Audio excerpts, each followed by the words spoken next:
Robinhood would become one of the COVID economy's breakout successes. Robinhood traders, as they're called, became the shorthand explanation for the frenzy of often speculative retail investing after the pandemic lockdowns. Kids wake up in the morning, they go on Robinhood. They're, in the shower, they check Robinhood. Kids are learning how the stock market works at 18 while they're at school, checking their phones in between classes because notifications pop up telling them what their stocks are doing that day. With these new tools, millennials and Gen Z are investing in the market in ways their parents could have never even dreamt of. That is sort of key when we talk about the divide between older and younger generations, is that the younger generation is exposed to so much more information and tools at their disposal to do what they want in the market. The older generations, you never had the technology or the cost structure that you could play the markets like you can today. So you were stuck with giving your money to a professional investor and paying them a fee to do it. When I speak to young kids, they tell me, I'm making mistakes, I'm losing money. I'm not a perfect investor, but I'm 18, and by the time I'm 30, which will be, 10 years from now, I'm gonna have interacted with the markets for a decade. And so it's a learning experience more so than anything else. And you can look at it and you can say, wow, that's risk-taking, that's dumb, but if you could possibly shave 10, 20 years off your working life versus adding 5 years, I don't think you can fault people for that. But Robinhood is only part of the puzzle. Sure, you can trade on it, but without research, information, and data, you're just blindly throwing darts at different stocks and hoping to strike it rich. Wall Street forever has always run on what we now call narratives or memes. People telling rumors to each other have been around for 100 years. On Wall Street, information is its own currency. Historically, either you had it or you didn't. And the people who had it had a huge advantage. In the past, those narratives and memes didn't have a network effect. It would be one person telling another person over the phone. In fact, when I broke into this business in the 80s, a lot of people used to complain that they weren't on the call list to get those ideas. Social media changed all of that. Fast forward to 2021, that's being done on the internet now. And that's being done on Discord and Twitter and StockTwits and Reddit. And the impact is very similar, but orders and orders of magnitude larger. As social media has played a bigger part in our lives, it's also played a bigger and kind of more important role in how people find investing ideas online and on these platforms. How do those ideas spread? On TikTok. Yes, that TikTok. Soon may the weatherman come to bring us sugar and tea and rum. People aren't just going to it for sea shanty videos. The personal finance hashtag on TikTok has garnered 3.5 billion views from its 1 billion monthly active users. By comparison, videos found under the cooking and health tips hashtag have 2.6 and 2.1 billion views respectively. The trajectory of Robinhood and TikTok were literally on par. What happened in the stock market this week? So the word of the week is expectations. Absolutely essential that you guys understand the risks of shorting. And Kayla Kilbride and Kyla Scanlon are two of those financial influencer TikTokers, also known as finfluencers. I think people still care about fashion, they care about culture, but it's also like there's this big behemoth thing called the stock market that we really don't know a whole lot about, and it's gatekept behind the industry. And so people want to unpack that. And so my audience is, a lot of them are younger investors who are looking to hone their skills. Tech and write up. Kyla and Kayla are two of the more, let's say, professional TikTok influencers. The Tesla ARK Bitcoin Biotech Risk Cluster. I've been trading since high school, and it was a really interesting way for me to fill out my decision-making frameworks and to think about thinking. And I think that the more that we can have people thinking about finance, the better that we're going to progress as a society. I think it's a huge gap in our educational system. If you're going to buy an option for a stock you think is going to go up, it's a call. So think of it like this. I made the options video where I was like, options are just like shopping. Rumor has it that this pallet's about to go up in price. So if I come in tomorrow, can I still buy it at said price? And a ton of women just attacked that video and were like, you explain things so much better than my boyfriend or my professor, or like I could sit and listen to you all day. And I was like, this is what I was looking for. But TikTok's algorithm does not reward calm and measured videos about responsible investing. It rewards this. Watch this video for 30 seconds and you'll be rich for the rest of your life. I try not to say the A word, the ALGO word, because TikTok listens to us.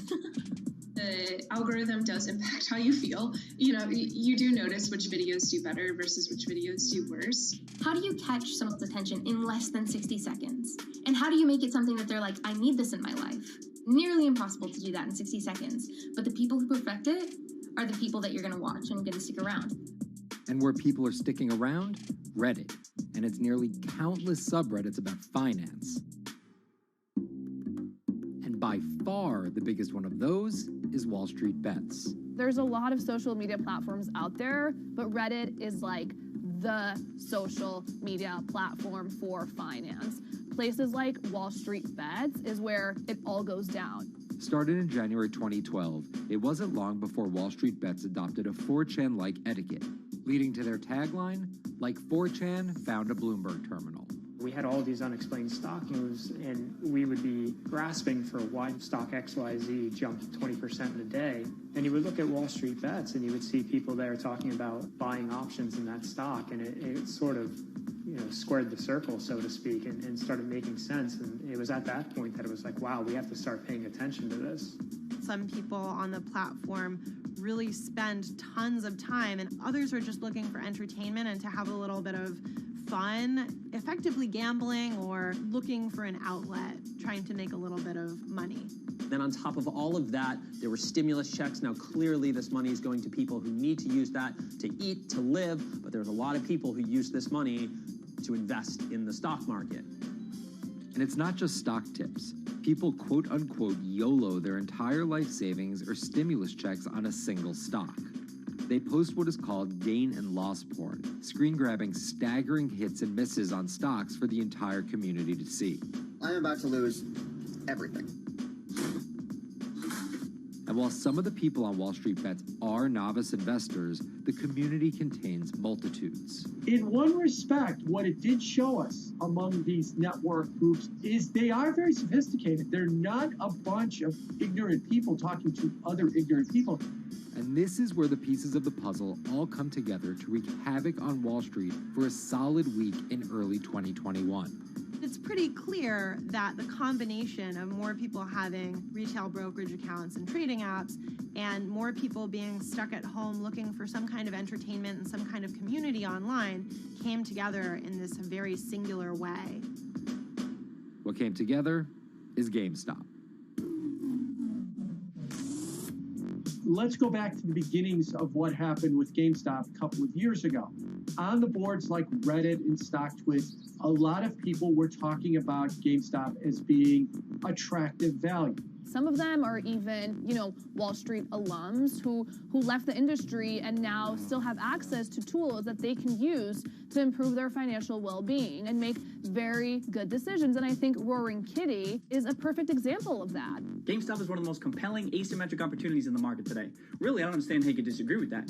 At the same time that this crowd was talking it up, the hedge fund institutional crowd didn't like this stock at all, and it had the largest short interest of any stock in the New York Stock Exchange going into late 2020. Short selling is a bet that a stock price will fall, and it's a fairly simple concept. An investor borrows a stock and then sells it. The investor is betting on buying the stock back later for a lower price, before returning it to the original owner, pocketing the price difference. What a short seller would tell you is that they almost act as a policeman in financial markets, or they're at least looking for companies that aren't what they say they are. And that can range anywhere from an outright fraud that some short sellers try to expose to just a company that's not worth as much as investors think it is. The problem is, if the stock price rises, the short seller has to come up with the money to buy the stock back. And the more it rises, the more it costs. And that's what's called a short squeeze. And the hedge fund Melvin Capital was on the wrong end of that squeeze. Melvin Capital lost over 50% of its money in the month of January alone. just from being caught in the short squeeze of the stock. This is where the disruption comes in. One of the most wild stories you're ever going to see. GameStop shares absolutely going nuts. In less than a year, the company's stock has jumped from less than $3 a share to almost $350. Cheers, everybody! Roaring Kitty has turned $50,000 or so investment into some $14 million. Whoa! Investors all over social media use the free trading app Robinhood to wreak havoc on Wall Street. They're actually piling on into some of these stocks to really hurt the professional short sellers. And they all used Reddit, Twitter, TikTok, and Discord to tell one another to keep buying and, quote, hold the line and not sell GameStop. People are getting cheerleaded for jumping in, buying at the highs. They're saying, keep going. And it was working too, until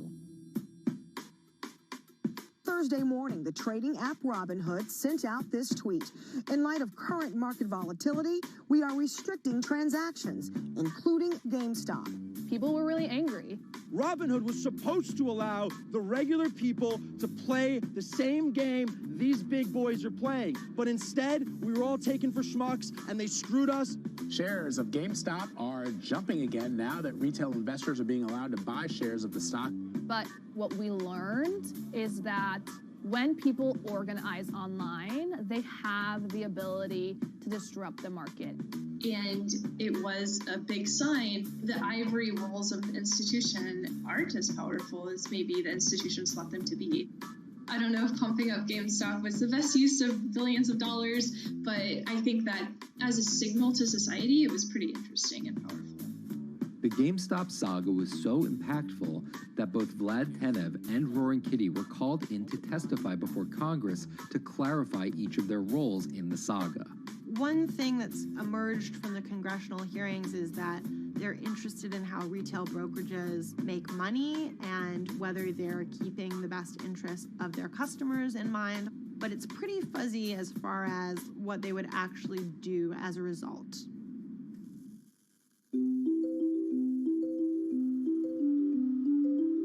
While the frenzy around GameStop eventually subsided, it didn't take long for retail investors to find other areas to invest their money. Take a look at Bitcoin going bananas over the weekend. Bitcoin forms a brand new all-time high. It was after GameStop started to drop that we saw Bitcoin really go up to over 60,000. How much further does this rally have to run? It's compelling to say that money shifted from one venue to the other. While correlation doesn't equal causation, there's a chart out there showing an inverse correlation on meme stocks going down and cryptocurrencies going up. There's definitely an aspect where people are making money on stocks and then moving, they're agnostic, they're not hedge funds. They can invest wherever the hell they want. It's a classic sort of momentum trade. They're going to wherever the winners are and they're willing to jump on and, ride it. So whether it's meme stocks like GameStop, meme coins like Dogecoin, or entirely new ways to invest in art like NFTs, the new kind of retail investor is making its presence known. Over the next 10, maybe 15 years, you're going to continue to see, whether by choice or by force, that baton go from older generations to younger generations. I don't think any single app is going to be the thing that disrupts. I think people are the disruptors. How people get ideas about what to invest in has become increasingly entwined with social media. And as social media companies govern more and more of our lives, the fact that now they're tied in more intimately to people's wallets is something that we might want to understand better. Usually what disruption, I think, means is technology comes in, whether it's blogs to the newspapers or online retailing to brick and mortar. They come in and they're in the same business, but they just do it in such a gigantic cost savings that it causes everybody to switch. Well, that's the risk that happens here, is that it's so much cheaper to just manage your own money. We're not there yet, but costs and conveniences are moving in that direction. So I'd say, Wall Street, you haven't been disrupted yet, but you could be in the coming years, and that the final chapter on this story hasn't been written.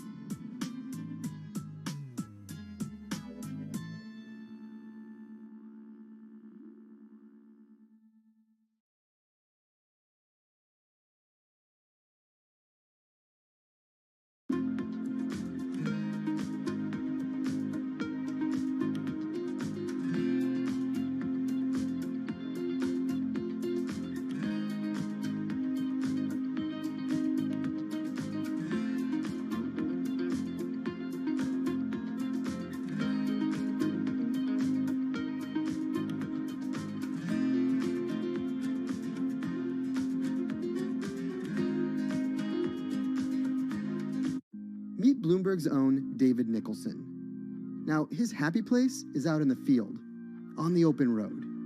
But like the rest of the world lately, he's been working from home a lot more than he's used to. COVID-19 has prompted a massive urban exodus as professionals of every ilk yearn for more space to live and work. As a result, rural areas have exploded, and they're poised to experience a resurgence as more and more families pack up and leave the big city to try out life in the burbs. But there's one problem with that. Not all internet speeds are created equal. Anyone who might need to upload or download large files for a living may not want to pack up and move to that cabin in the woods just yet. Now, David's house isn't a cabin, but it is in the woods, and inexplicably, his internet is workable. My internet is okay. I pay a lot for it. It's around $140 a month. The download speed's great, and the upload speed is terrible, which is really bad for my work because I have to upload these massive files. But I'm definitely one of the more lucky ones in this community. Just a few miles down the road, my buddy has awful internet. It's usually under 2 down and under 0.2 up, so it's often unusable. Some days it's around 1, and other times it'll drop down to about 0.2, 0.3. I just want to be able to have internet at my house without having to go outside the normal ways of acquiring internet. It's really frustrating. We're literally a few miles away from downtown, and it just cuts off. This is a problem, and the solutions are not there yet, because getting high-speed internet in rural areas en masse is something our providers may simply not be ready for.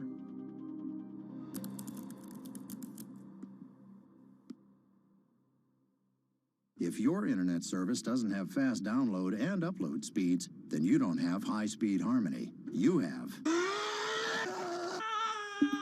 Americans on average pay about $70 a month for internet at home. But in rural areas, it could cost a lot more for a lot less service.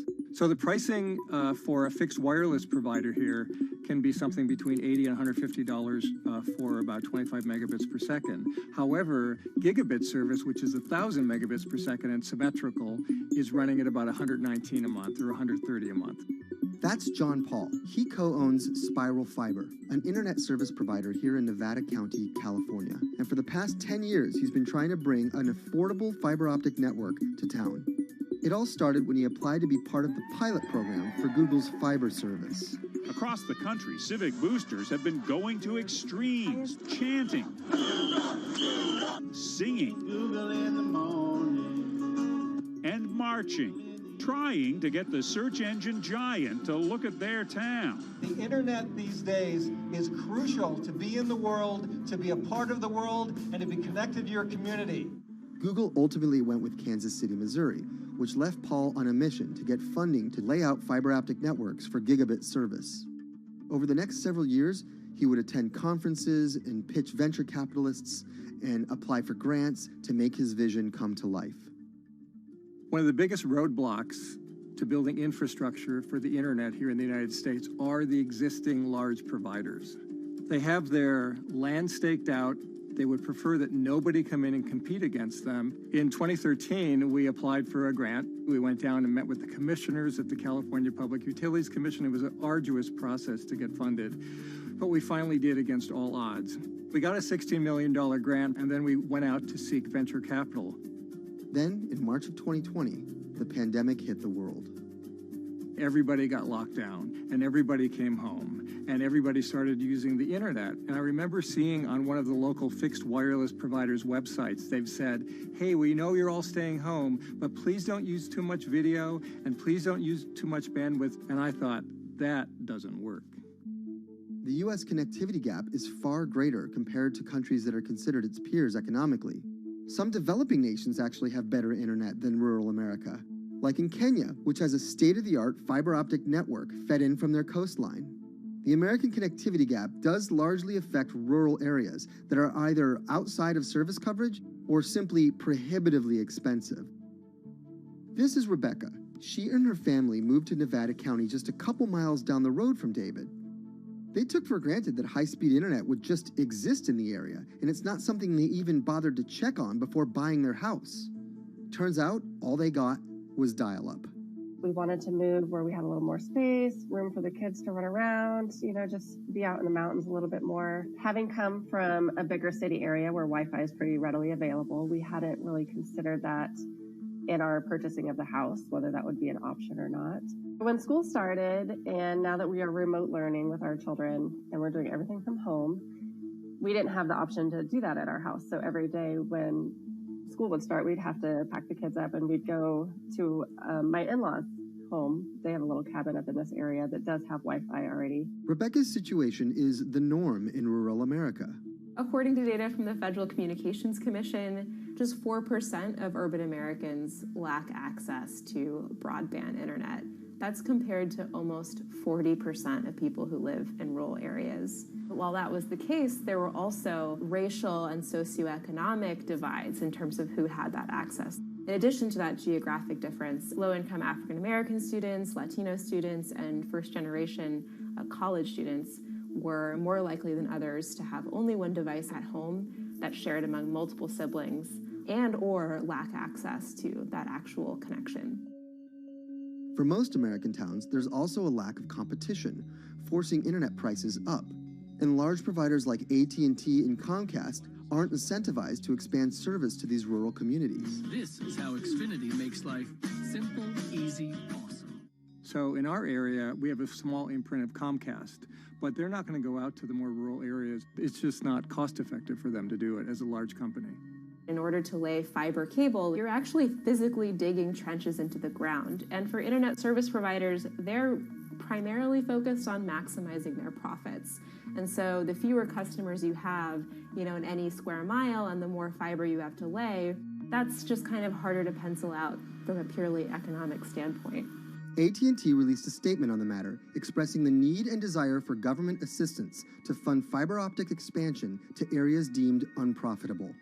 Comcast released a similar statement encouraging more public-private collaboration on this effort. Federal agencies do offer grants to help communities build broadband networks, but many have argued that there's not enough flexibility on how to use these funds. The COVID-19 relief package passed by Congress in March and signed by President Donald Trump awarded $43.3 million to 51 projects on the East Coast alone. But it also stipulated that these projects needed to be up and running by December 30th. For contractors who plan projects months and years in advance, it's a scramble to rearrange their schedules to meet that deadline. So what we've been asking the federal government to consider is at least have, as long as the projects are getting started, knowing the projects are being put into place to expand both remote learning, working from home, and opportunities like that that are truly driven from COVID. We're moving as fast as we can regardless, but hopefully they'll give us some more time. Talking to John Paul, it's clear that he believes broadband is something that can transform a community and should be considered a public good. One of the first communities to come on in the United States with full-on gigabit service was Chattanooga, Tennessee. Now, they're a bigger city, but they're a city that was economically in a downturn. In the last 15 years, the city of Chattanooga has turned around in an amazing way. It's a nexus for young people to move to. It's a place where technology happens. It's not just about logging on to Zoom, to connect with your colleagues who might be in New York City. It's also your ability as a small business, operating in the town of Nevada City or wherever it may be to, quickly upload your payroll documents or something onto the cloud, or to quickly, swipe a customer's credit card. There's just some really basic business functions and mechanics that I think people in big cities really take for granted, and that are just going to be a much bigger challenge for small business owners in rural areas.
Historically, the marginalized people, you call them as untouchables or Dalits, they have been kept away from the center of the knowledge. Once you are born into a caste, it is very difficult for you to grow beyond that. You are stuck in that identity.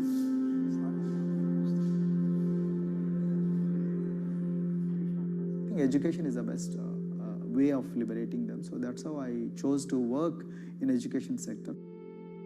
The kind of education that we are giving to the marginalized people is going to change not just the fate of these communities in Telangana, but it is going to be the source of inspiration, source of hope for all the marginalized in this country.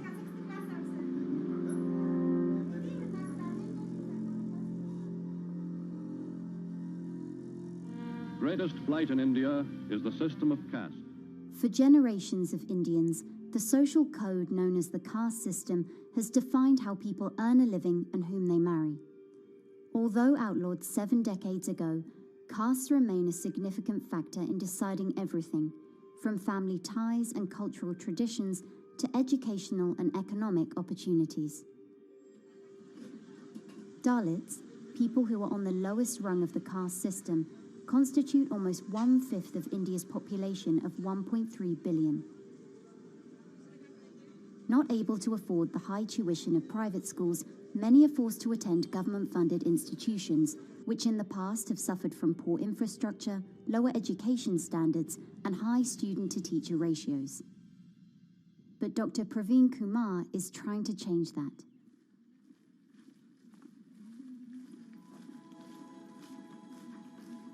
I am currently working as head of Telangana Social Welfare Residential Schools. So totally above 400 schools I manage. These are all residential schools for the students who are historically marginalized but talented and then poor. My friend also Of them, 60% are girls and then 40% are boys, because girls are more marginalized among the marginalized. Their voices are always suppressed.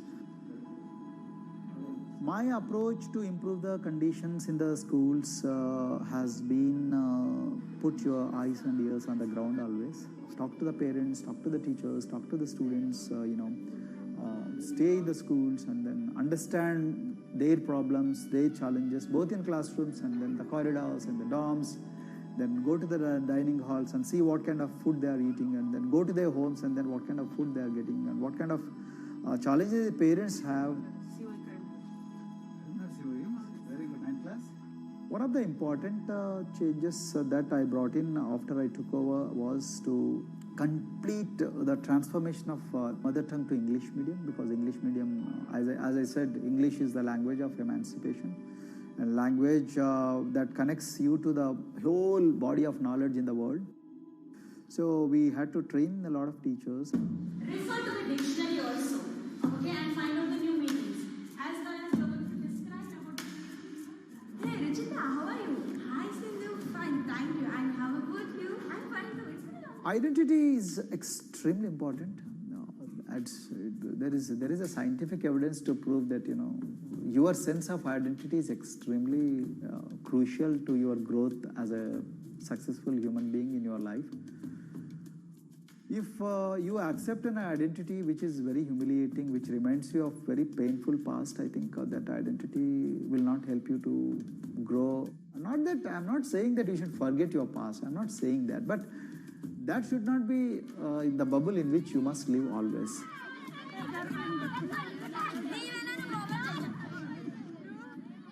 Sweros is an alternative identity. S stands for state, W stands for welfare, Aero, SW and then Aero is Swero.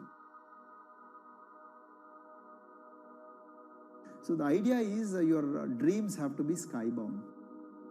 So that is what we are trying to achieve by changing the identities. Like, you say, I'm a Swero and I aim to be a doctor. I am a Swero. I aim to be a top-notch engineer. I am a Swero. I aim to be a top bureaucrat of this country. I'm a Swero. I want to be a very good actor or, a musician in this world.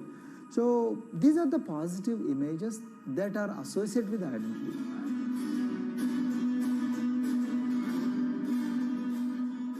Just to give an example to you, in 2012, in our institution, we used to produce about 6 doctors per year.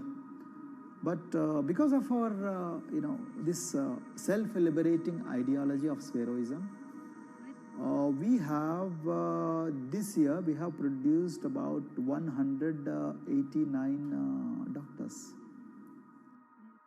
This is phenomenal for any poorest of the poor people. You know how difficult it is to get into medical colleges in this country.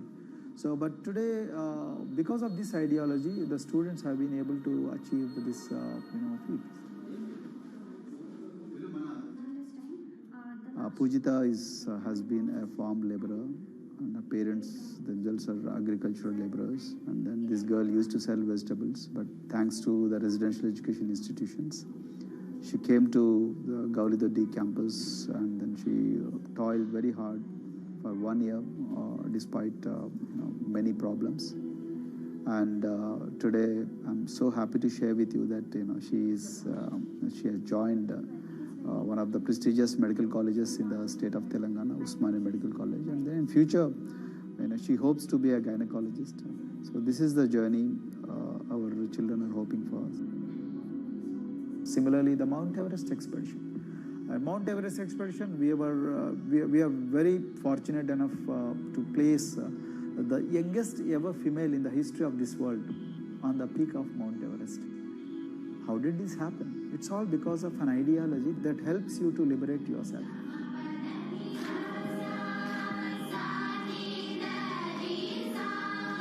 We brought a lot of extracurricular activities, and most of them got institutionalized now. So, for example, music. Similarly, the games. We have so many coaching academy. We have boxing academy, we have wrestling academy, we have handball academy. So we have, kabaddi, the traditional Indian sport. We have golf. We have introduced the golf also. Like golf is generally played by so-called rich people, but today even poorest of the poor people also are being trained in golf in our schools. Wow. So our intention has been to give all 360 degrees, type of opportunities to the students, so that whoever is interested in whatever activity, they can go and then do it. Break the barriers, break the fence, at least mentally, because poor people have been programmed to be victims, programmed to be subjugated, programmed to be on the margins, always, programmed to feel inferior. We wanted to change all that. There are certain games which are exclusive to rich people. There are certain languages which are exclusive to middle class and upper middle class in this country. To put it in one word, the sole aim of introducing all these co-curricular activities is to break the stereotypes which are recklessly imposed on these people. Their stereotypes Dr. Kumar knows all too well. Born a Dalit, his grandparents were labourers and access to the village well was restricted. Dr. Kumar credits his parents' belief in the power of education with helping him realise his aspirations. He went on to join the Indian Police Service, attended Harvard University, and then began pursuing educational reforms back home. I attribute whatever I am today, it's to my mother primarily. They educated me in the village, although there were no good schools. So then I stayed in social welfare hostels, the hostels which are managed by government for the poorest of the poor kids. I passed with reasonably good grades. Then I went to university, and then I faced worst form of discrimination in the universities. Like there were, in those days I'm talking about, so the bathrooms and the toilets were exclusively meant for scheduled castes and scheduled tribes. We used to fight discrimination on one hand, and then again, try to excel in academics, day in and day out. So that's how I came to education, because I deeply believe that education is the only important weapon that can really, place the poorest of the poor people from a very victimhood orbit to a prosperous orbit. I think in future, this is going to be a game changer for the marginalized in this country.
If you look at a thermal image of a city and then compare that to a map of vegetation, you'll find that where there's greenery, the temperature is lower.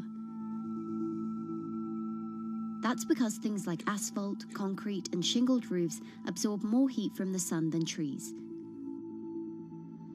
This is the urban heat island effect, and it accounts for higher temperatures in cities, often by several degrees compared with their surroundings.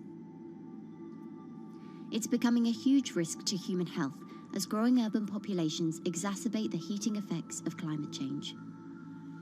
Heat waves kill more people than any other extreme weather event, more than tornadoes, hurricanes, and even floods. That's why urban heat island mitigation strategies are being studied in Singapore by a group of researchers. The government-backed project called Cooling Singapore is now in the process of combining everything they've learned to create a digital tool that can help cities all over the world, starting with Singapore.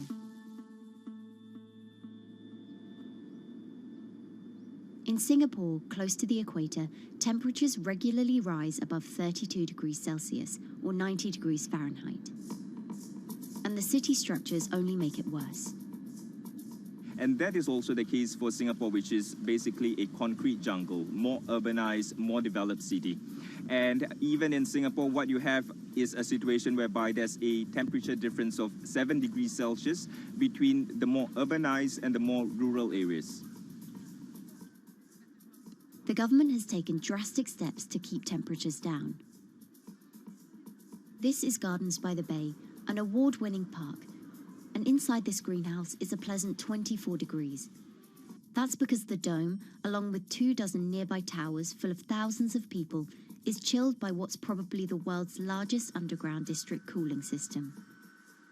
It uses a large central plant that cools water and then pipes it into banks, residential towers, an exhibition centre, shopping malls, and the city's iconic Marina Bay Sands hotel and casino complex.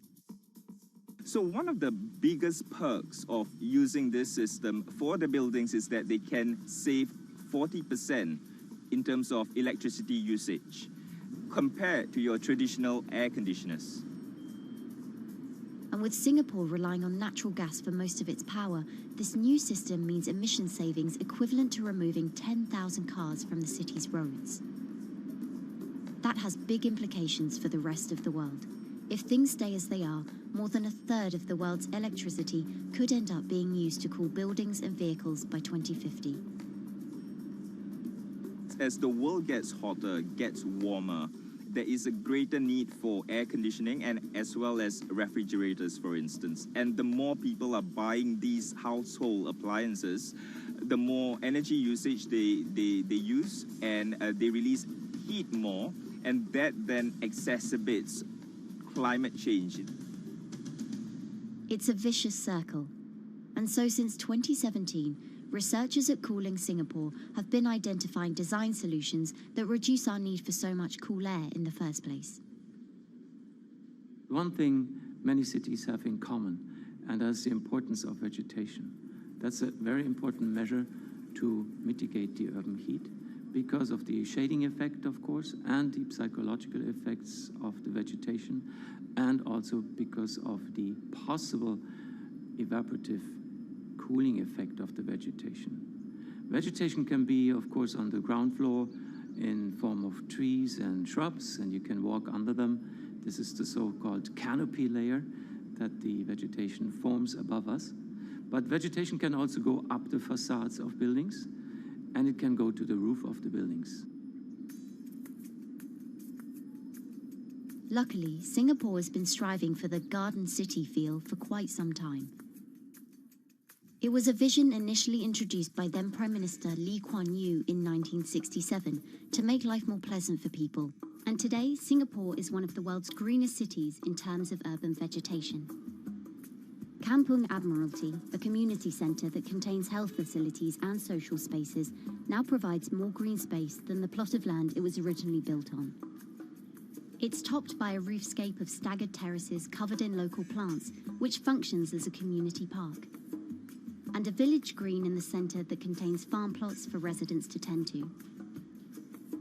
Park Royal on Pickering was designed as a hotel in a garden that doubled the green growing potential of its site. There's now 15,000 metres of sky gardens, reflecting pools, waterfalls, planter terraces and green walls. And the government has big plans as well.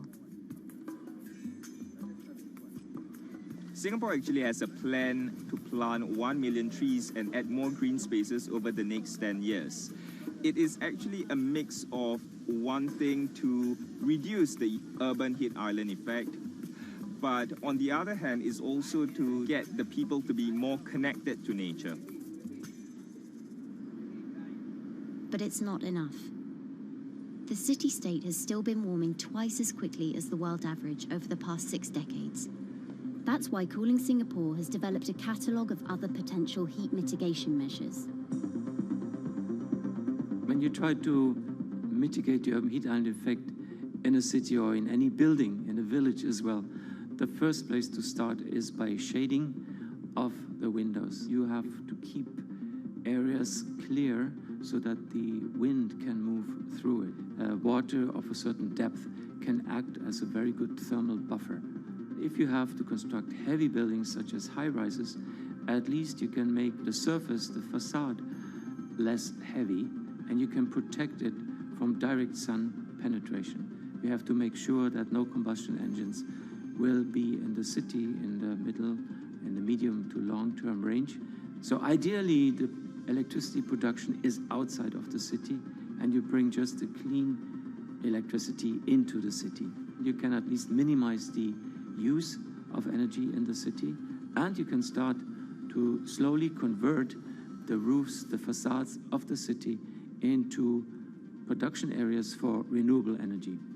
In Singapore, unfortunately, this is a limited option, but in the long run, it could produce up to 20-25% of the energy, of the electricity needed in Singapore if all the roofs and the areas in the buildings, on the facades would be used to do that. With so many different ideas, Cooling Singapore is also designing a virtual model of the city to test them out. It's called a Digital Urban Climate Twin, or DUCT, that will calculate how each element of the city's design will impact the urban heat island effect. That means we model not only the geometry of the buildings digitally, but also we model the transportation, the insulation, the temperature, the radiation coming from the sun, the weather, the local climate, the even very, very microclimate of the city, the water, the movement of people in the city. We can invent scenarios, we can design scenarios, test them before we actually build them, and if they test very well and we are sure that they will function, then we can start to build them and put them into reality.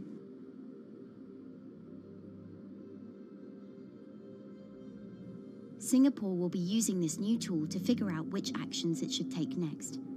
And the model can be applied to any city, whether it needs to keep heat out or keep heat in, which will ultimately save energy, slow climate change, and improve our quality of life.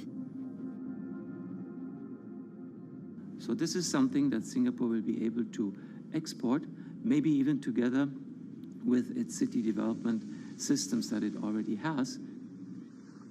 Singapore is one of the very few cities in the world that really combine this scientific approach with a very well-established urban redesign and urban design approach. Through its agencies and the combination of its agencies, it has achieved a lot in the past. If it keeps following the scientific path and the combination with the other knowledge in the city already, we think that it will be a very comfortable and very livable city in the future, even more than today.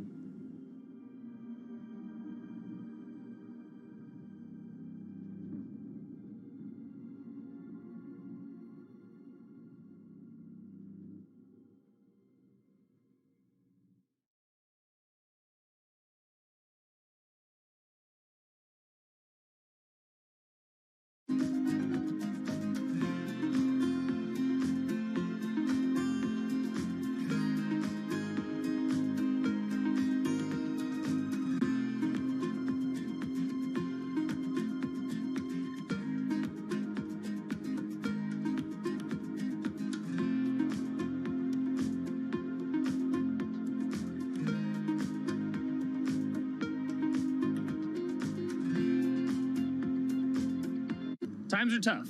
Jobs are scarce. It's risky to be outside and around others. Seems like there's very few ways to make extra money during a pandemic. So I guess I'll just hunker down and binge social media until this all blows over. Wait, don't these people make money? How do these people make money?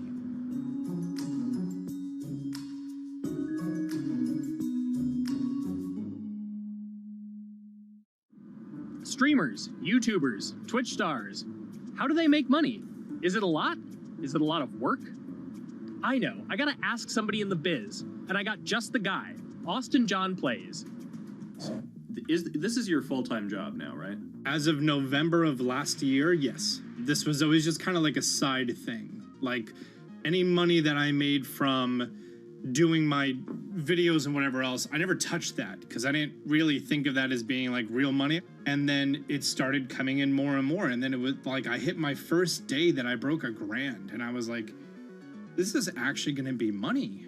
How did the YouTube channel come to be? When the game Pokemon Sun and Moon came out for the 3DS, there was like things that I learned about the game, and then I wanted to just share that information with people. And at the time, I didn't have any way to capture a screen or anything, so I found like generic footage, and I kind of put it all together with so much editing. And that video got 6 views. And then 2 days later, I made another one, and that one got 12 views. And then I just started pumping out more and more content, and people were like, this guy knows what he's talking about. It really just started building on top of itself, and then it was like, my channel really focuses on tips and tricks. So I play a straight 18 hours, and I'll finish the game or get to about the 40-hour mark, and then I'll make my first video. While I'm going through, I have a giant notepad and just scribbles everywhere, and I make these notes of like the things that stumped me, so I know the things that may stump other people. What do you need to think about if you're building your YouTube channel? 1, you need to do something that you're passionate about. Not that you like, not that you think you're gonna make money on, something you're passionate about. The other thing is something that other people are passionate about. It holds a special place to them. And third is, it needs to be something that people are gonna seek out information on. In order to enter into the marketplace, you either need to be better than everyone else, you either need to be faster than everyone else, or you need to be more accessible than everyone else. And you can't be more accessible because it's already on the platform. Granted, if you understand how the algorithm works, which is very similar to Google Analytics, then yeah, you can have a little bit of a head start. But if you're not doing it faster, and if you're not doing it better than everyone else, then why should anyone watch your channel? So my income as a YouTuber kind of breaks down to 3 different ways. 1, which is the bulk of it, which is ad revenue. Whenever you go and you watch a video and then there's an ad and then you wait 5 seconds and you hit the bottom right corner and then you go on to the next video, or a non-skippable ad, or the video starts immediately, you get the little banner ad at the bottom, or if you scroll down from the video, the first thing that shows there is an ad. Those are the 4 different types of ads that can appear on every single YouTube video. And all of them pay a certain amount. It varies on lots of things, like the country of the person who posts it, the country of the person who watches it, the time of year, where you are in the quarter, if there's anything going on with a reduction in ad revenue. Like, great example, COVID-19, companies weren't spending as much on advertising. So because of that, CPM went down. CPM stands for click per thousand. I'm using the Roman numeral for 1,000. And that means that for every 1,000 views, you get a certain amount of money. Now, on low ads, when I first started off, my CPM was 30 cents. So every 1,000 views, I made 30 cents. But then once I signed with an MCN and I started making more quality content and more engaging content, some of my better videos and certain times of the year, I can see CPMs as high as $12 to $14.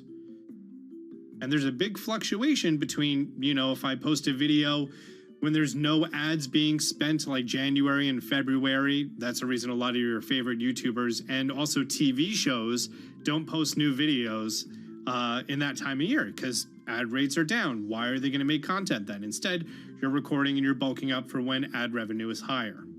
The second way that a YouTuber makes income is support, crowdfunding, things like that. When I first started off, Patreon was really the only option, but then they started rolling out supporters and members for YouTube channels. So whenever I have a live stream, you can click a button and then you can become a member, and then you get special icons next to your name. I believe they're called badges, or on any video, you can hit the join button, and that helps support the channel. And then the third aspect of that would be merch. And for me, my merch has been somewhat basic. In fact, I'm wearing one of my t-shirts from last year right now. You have to endure the times that your first video gets 6 views, that you posted on Reddit and they say, shut up, and then an auto mod bans you. You have to go through that, because until you go through that and you discover why you're doing it, you're not doing it for other people, you're doing it for yourself. If you're not loving what you do, then it's not worth it. Huh. So make a channel about something that I'm passionate about. Oh, sweet. I guess I can make the channel about that.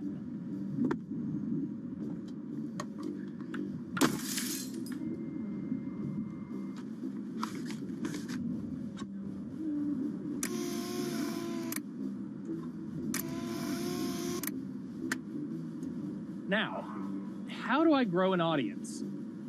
How do I get popular? It's all about diversification, right? You have to have a massive Twitter following. You have to have a massive Instagram following. You have to have a massive YouTube following.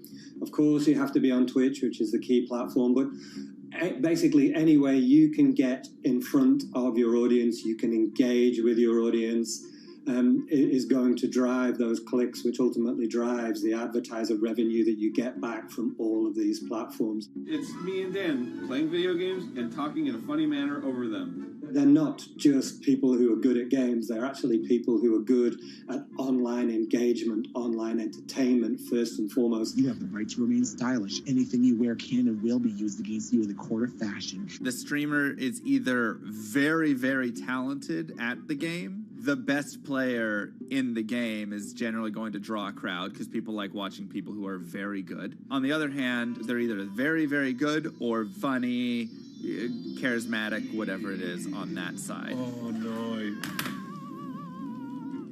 You know, it becomes more of a show where they talk about other things outside of the gaming world, and gaming becomes really just a backdrop and an excuse to engage with that audience. There were those weird, like, Ronald McDonald, like, straight to VHS movies. You remember those? I'm personable, I'm chatty. I would kind of, when boring things were happening in the game, I would ramble on about, movies I'd watched or books I'd read and, or conversations I'd had and stuff like that. And so I think being personable was a big part of that.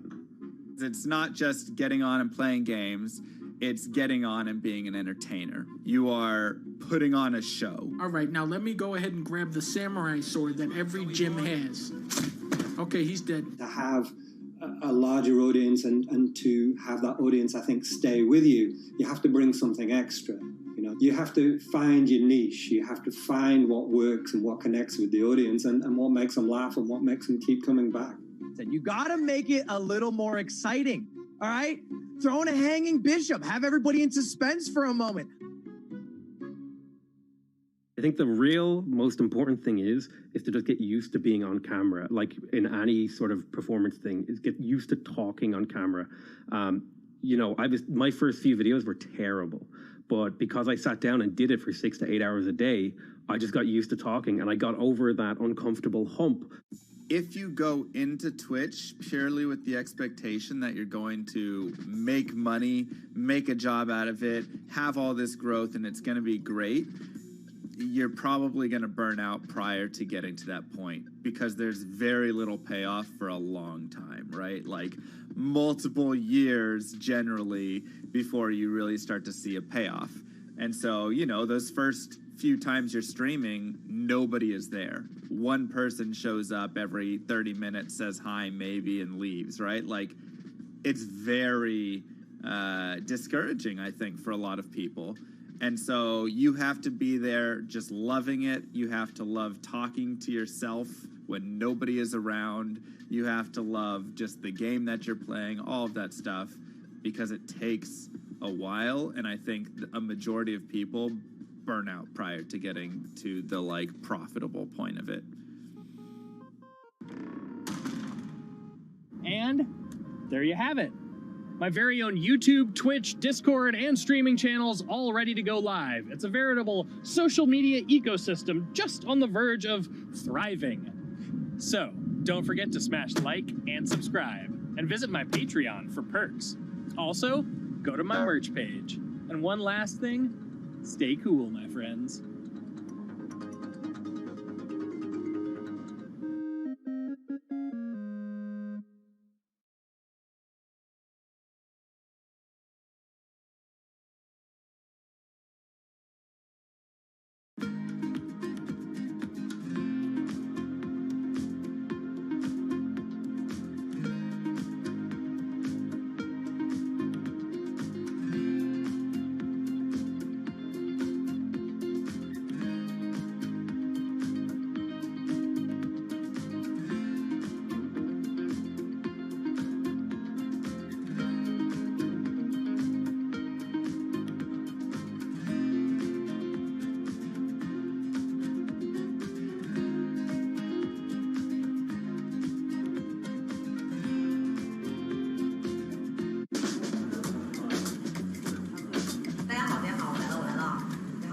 This is live stream shopping, one of the hottest trends in China.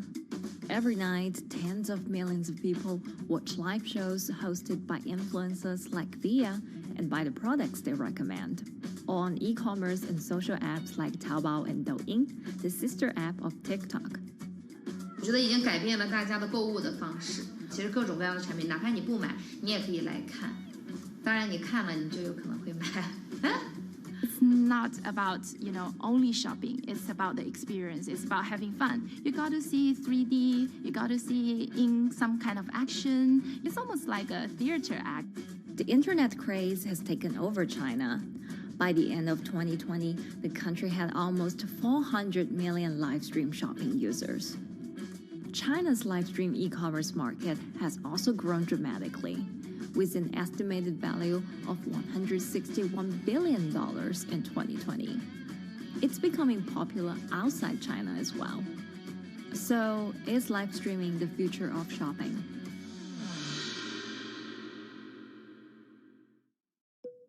Live streaming is not a new thing. In China, it started in 2015 with the rollout of 4G, and it was first used for entertainment and socializing. Many live streamers performed for their followers or chatted to them, making money by receiving virtual currency and gifts. In the West, live streaming is mainly the domain of avid gamers. In China, it's broken into e-commerce.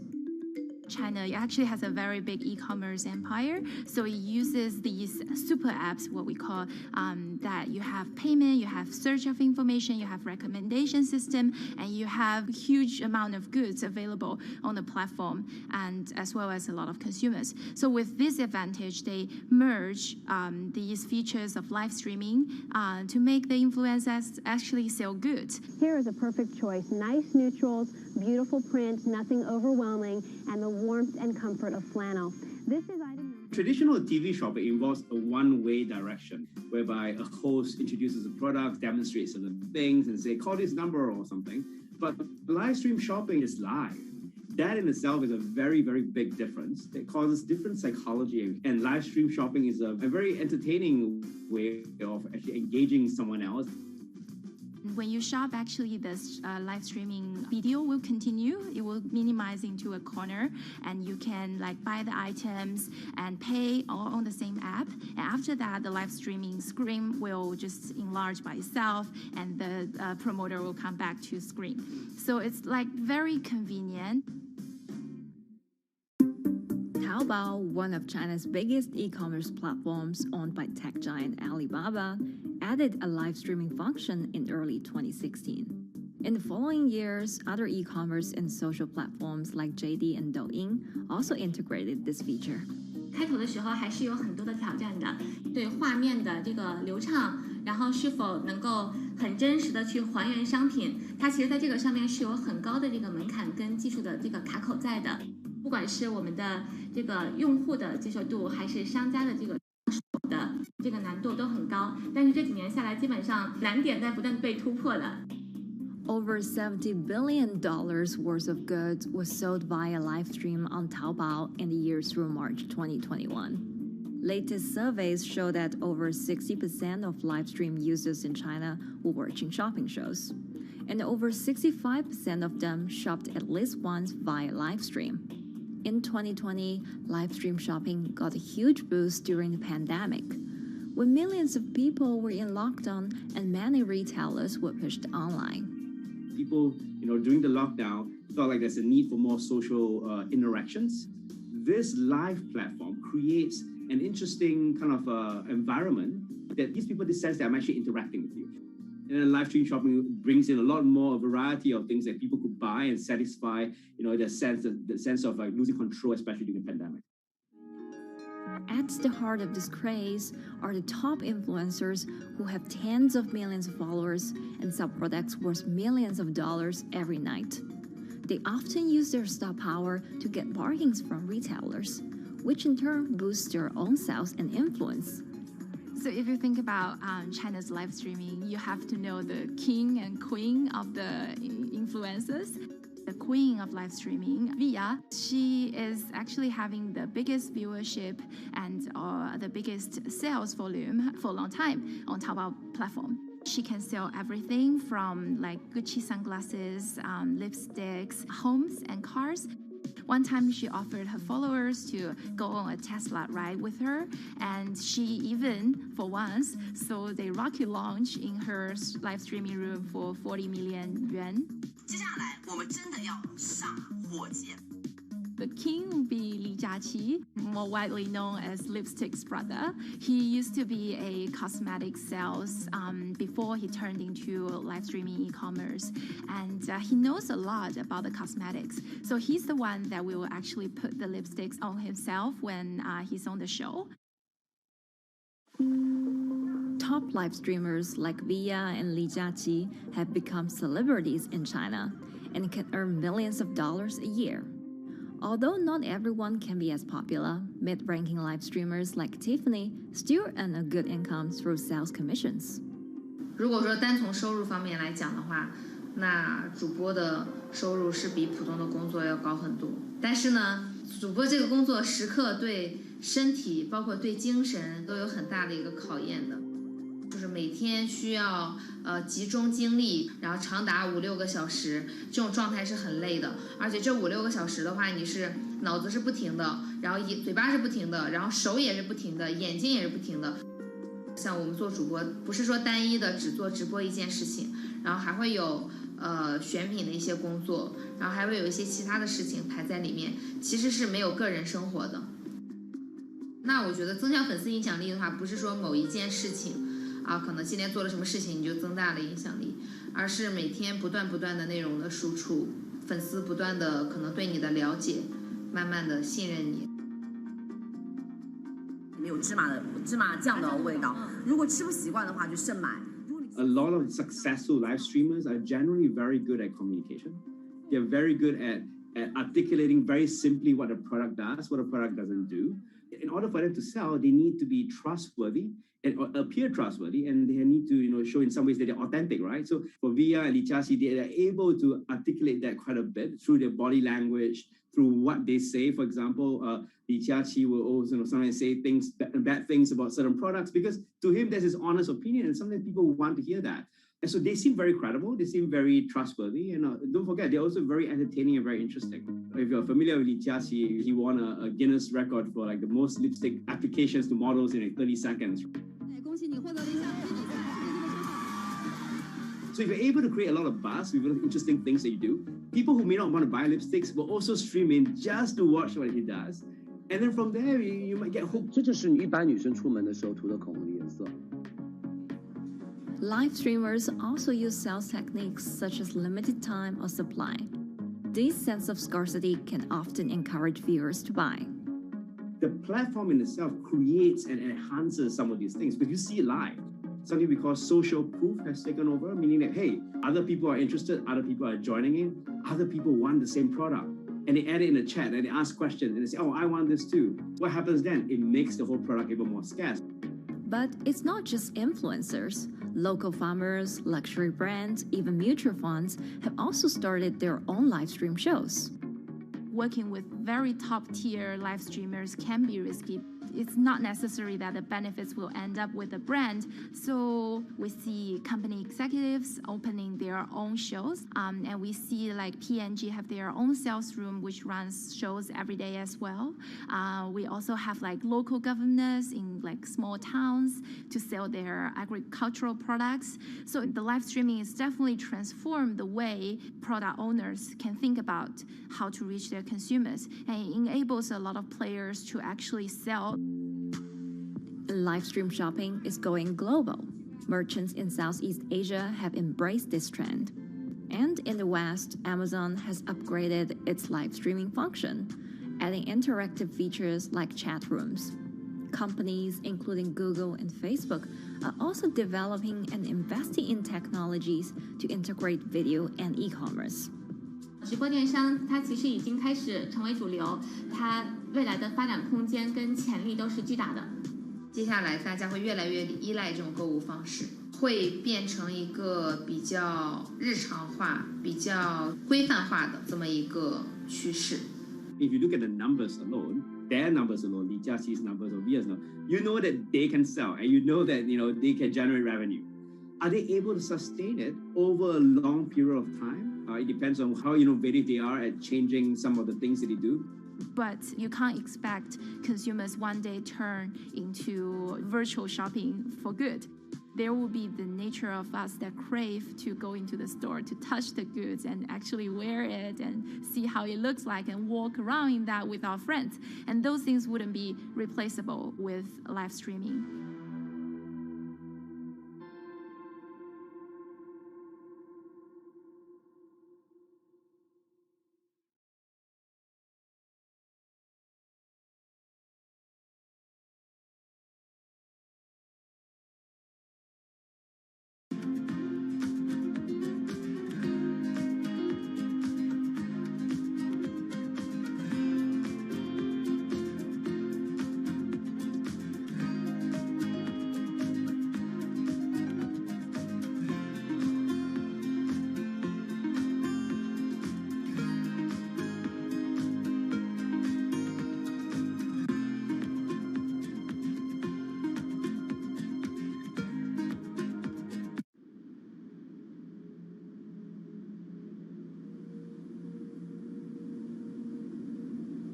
You could imagine that the oceans are actually the largest battery.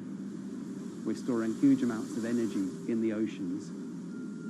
The wave motion can be very deep. It can extend down several hundred meters. And once it gets to the near shore, from about 50 meters, the whole water column is moving backwards and forwards. As we search for ways to reduce our reliance on fossil fuels, some are looking to a largely untapped potential source of renewable energy.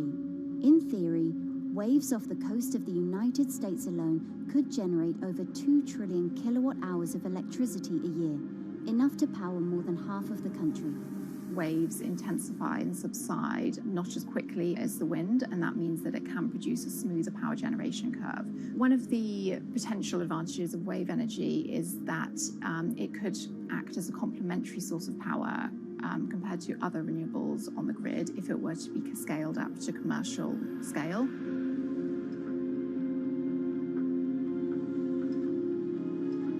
For decades, engineers have been trying to convert wave energy into electricity, but a host of technological and financial challenges have complicated their efforts. In the years from around 2006 to 2015, there were a spate of bankruptcies in the sector, and this was largely because of a lack of kind of continuous proven projects out at sea with reliable electricity generation. Since then, companies have been trying to develop the technologies at a steadier pace and with a smaller cash burn.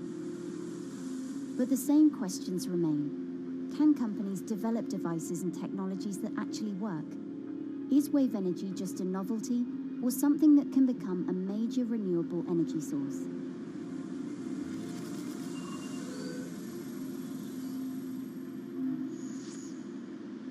you see is a very challenging environment within which to operate a power project. So seawater is corrosive and conditions are very rough. So this means that power projects don't have a very long lifetime, and it increases operating and maintenance costs. Partly because of that, many early wave energy projects hit rough waters, such as the Palamas Wave Energy Converter in Portugal and the Isla Limpet project in Scotland. But that hasn't stopped others from trying. Companies are focused on testing projects out at sea, proving their durability, trying to raise capital and bring down cost. The sector hasn't really converged around one single technology design, and companies are kind of undecided about which design works best.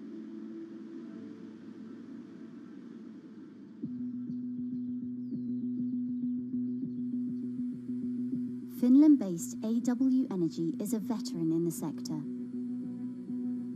The first proof of concept of the company's device was made in the 90s after diver Rauno Koivusaari observed the strong back-and-forth movement of a hatch cover in a shipwreck in the Baltic Sea.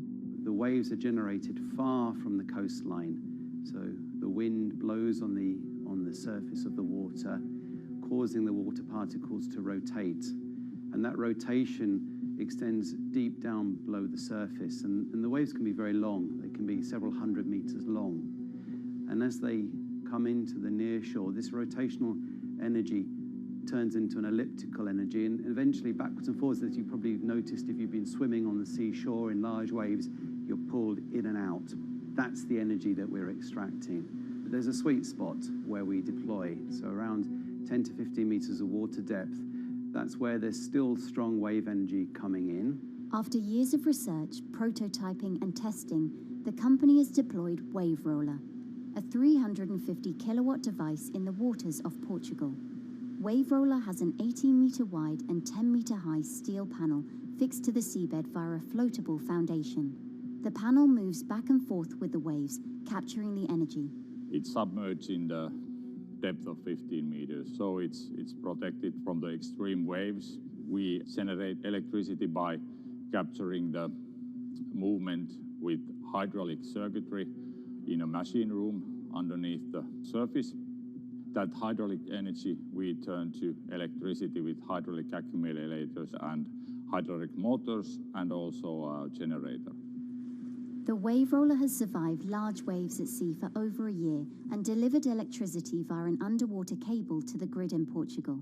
Meanwhile, the company has won a €2.5 million grant to work on an upgraded version of the Wave Roller, aiming to increase the electricity generation capacity to 1 megawatt. The upscaled device would have a bigger panel, 2 power takeoff units, and improved software to control the energy production. We have taken into use a wave prediction algorithm that kind of tells us what kind of waves are coming into our device. That gives us few seconds to prepare for capturing more energy, and the difference in that is significant. Our future plans are to deliver technology around the world.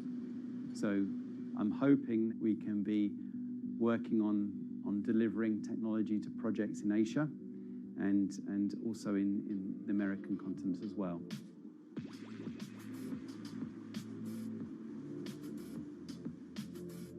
Meanwhile, Israeli company Eco Wave Power is taking a different approach to capturing the power of the ocean. For the company's founder, Ina Braverman, developing new sources of renewable energy is a personal mission. I was born in Ukraine in 1986, and 2 weeks after I was born, the Chernobyl nuclear reactor exploded, causing the largest in history nuclear disaster.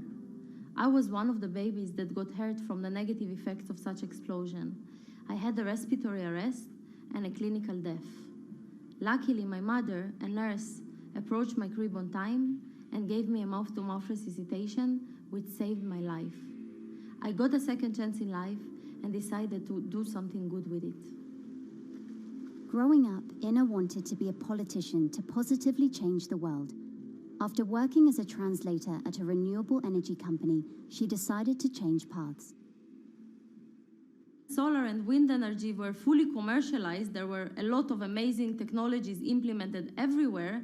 I saw that wave energy, although it's an immense source of electricity, the biggest companies in the world are trying to develop wave energy with no success.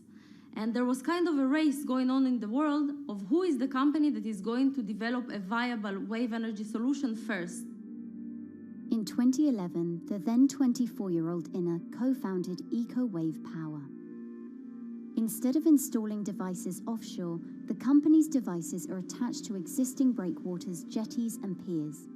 Our technology is very cost efficient, especially in comparison to the offshore technologies, because we don't need any ships, divers, underwater mooring or cables. We install on existing man-made structures, and all our expensive equipment, the generator, the hydraulic conversion unit, the automation, is located on land just like a regular power station. This is the EcoWave Power conversion unit that has been operating in Jaffa Port since 2014 until 2020. Here you can see how the technology works. Basically, the floaters are going up and down and pushing the hydro cylinders, which transmit biodegradable fluid into land-located accumulators. A pressure is being built. The higher the waves, the higher the pressure, which is used to turn the hydro motor, which is turning the generators. The whole system is controlled by a smart automation system, which you can see right here. And in case of upcoming storms, the system automatically raises the floater above the water level and keeps them in the upward position until the storm passes. The company has been operating a 100-kilowatt grid-connected device in Gibraltar since 2016, which is enough to power 100 households. Currently, Inna and her team are working on another 100-kilowatt project at the port of Jaffa in Tel Aviv. The project will be also the first time in the history of Israel that wave energy will officially connect to the electrical grid. And our goal going forward is to expand it to all suitable breakwaters in the city of Tel Aviv and to supply a significant part of the city's electricity needs. Today, engineers and entrepreneurs are still trying to crack wave energy. Globally, only a few hundred kilowatts of wave energy are deployed, compared with gigawatts of offshore wind. But the field has come a long way in recent years, and with the right engineering solutions, this new power source could eventually become competitive with more mature renewables like solar and wind. I would have a lot more confidence in the success of wave energy companies today as opposed to like 20 years ago. But in the next few years, or maybe the next couple of decades, it will be more likely to be used in remote locations like islands that are otherwise dependent on expensive diesel power, or out at sea on gas decommissioning rigs, or for powering underwater autonomous vehicles. So definitely, wave energy can compete with other renewable energy sources, but I personally believe that this is not a competition. In order to have a 100% renewable energy friendly world, we need all renewable energy sources to work together.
Who are all these people from?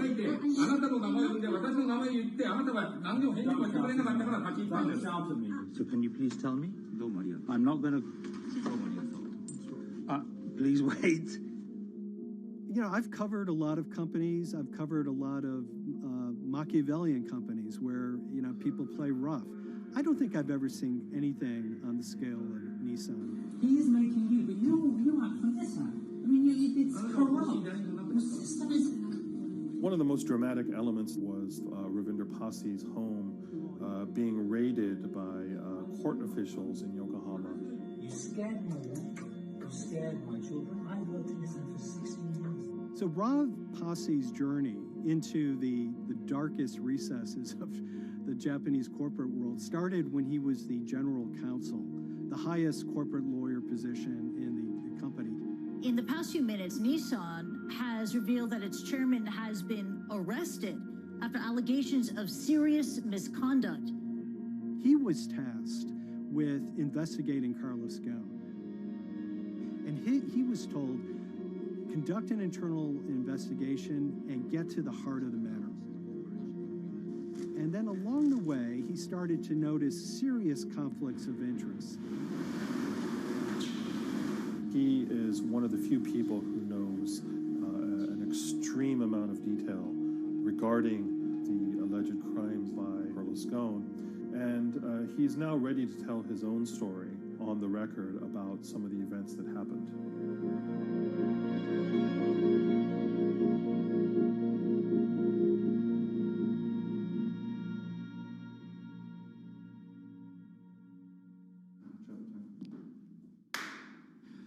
My name is Ravinder Passi. I'm the former Global General Counsel of Nissan Motor Co. Limited.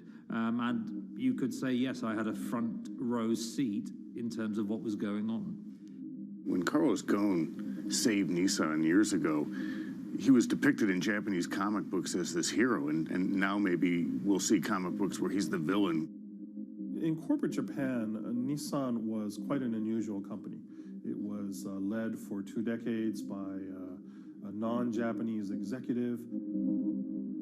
Well, Carlos Ghosn was a hero in the Japanese business world. If you had a global business celebrity in Japan and worldwide, it was definitely Carlos Ghosn. In a country with few foreigners at the top, he stood out. But over the years, he saved Nissan from bankruptcy, allied with Renault and Mitsubishi, and turned the alliance into one of the most competitive in the world. Yet as the years went on, you know, I think his ambitions changed a little bit. He started thinking about legacy plays, and one of them was to really tighten the alliance between Renault and Japan. And unbeknownst to him, there was a contingent of senior Nissan executives that were really felt threatened by that move. They really thought that they would lose complete control of the car company, and even in the government, there was probably a little bit of anxiety about a national champion in the auto industry falling under full-blown foreign control. Carlos Ghosn was an auto industry leader, respected by many in Japan. Now he's in jail. The arrest of Carlos Ghosn came completely out of the blue. This was in November of 2018. He was coming to Japan on Nissan's corporate jet for a regular executive meeting, and he was met on the tarmac by Japanese authorities who whisked him away to jail and charged him with financial misconduct crimes. So what happened was that a power struggle ensued inside the company, and somewhere along the way, it was criminalized. By that I mean that there were allegations leveled at Carlos Ghosn about the way he reported his pay to Japanese authorities, the way he handled money inside the company, that in other contexts might have been a board action, might have been handled internally. A number of executives at Nissan decided to take this difference and take it over to the Tokyo prosecutor's office, and that unleashed a chain of events that would shake the entire auto industry.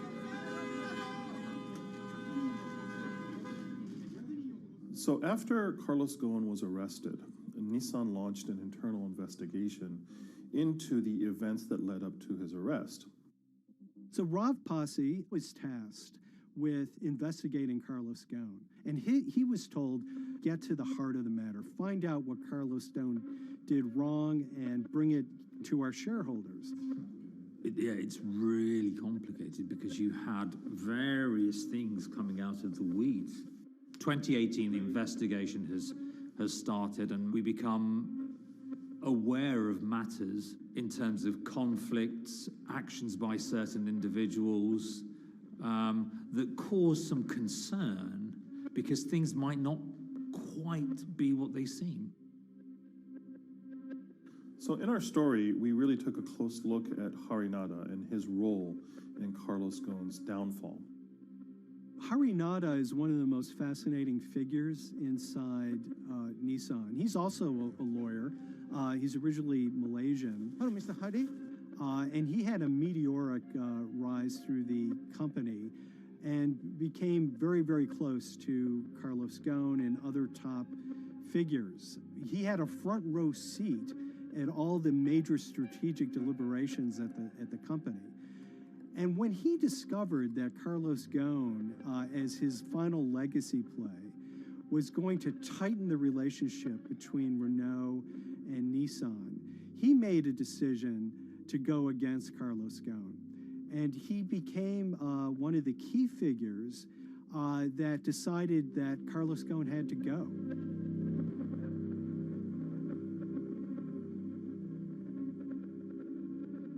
Harinada was somebody who actually recruited me into the company, so I have a long-standing relationship with him, or did have a long-standing relationship with him. For many, many years, he was a mentor. I had doubts about the credibility of the process right at the start. Harinada had a plea deal with the Tokyo prosecutors. Now, that suggests he was intrinsically involved in some of the wrongdoing, or the allegations of wrongdoing, and it just didn't smell right, just doesn't sit right. So there was a basic conflict of interest. In other words, Harinada had to deliver results to Japanese prosecutors to avoid his own criminal liability, and he's accusing and leading the investigation of Carlos Ghosn. Some of the people who had been involved in the original alleged crimes were also looking into the affairs themselves. Ravinder Pasi began pointing out some of these conflict of interest issues. And the reason for that is essentially his concern was for the company. If the company's own investigation into itself was compromised, that could lead to a very weak position in various lawsuits that it was dealing with across the world. I had discussions with Harry, discussions with the statutory auditors about these conflicts, discussions with HR about some of these conflicts, because at that point, we reported into him. You know, at the time, everything was quite, as you can imagine, it was, we've got to do this, we've got to do that, we've got to move fast. But when you step back and look at some of these things, you just think, my God, what was going on here? Because me, members of my team, were being placed in immediate danger. Your chairman's been arrested, a representative director's been arrested. They both happen to be foreigners. And then now what we need to do, we're being instructed to do, is certain compliance professionals need to go into properties in Brazil, for example, and retrieve evidence. They've got to do it very carefully, because if they don't do it carefully, they're going to get convicted of criminal activities. And likewise, when a team of lawyers were commissioned to go to Lebanon. I mean, one of my immediate concerns was, why are lawyers from Nissan being sent to go to Lebanon to retrieve evidence? These are just lawyers, they're corporate lawyers from Nissan. You had revelations that a number of executives had benefited from share appreciation rights when they shouldn't have. I mean, you know, substantive amounts of money being taken by these guys when they weren't entitled to take them. And you do think, yes, how is this going to look later on? It's going to look quite concerning. So that triggered for me the sort of assessment that, well, I'm going to have to do something, because up until this point, I haven't put down on paper these conflicts and these issues.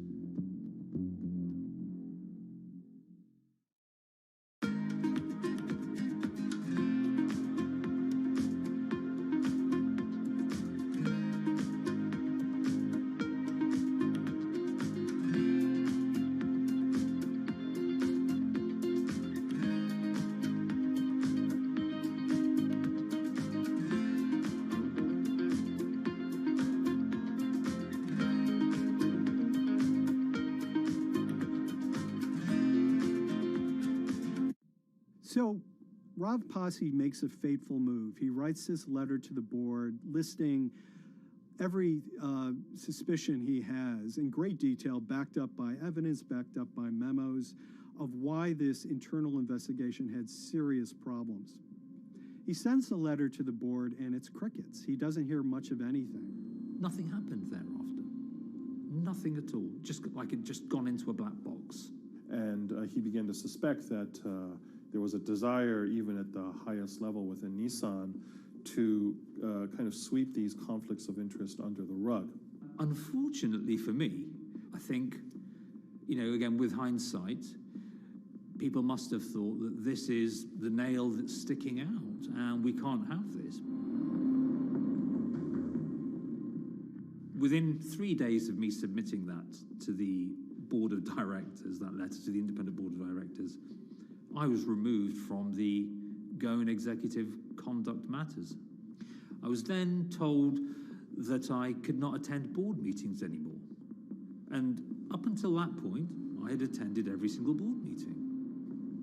I was then also told that after 8 years of being in Japan, I'd be going back to the UK.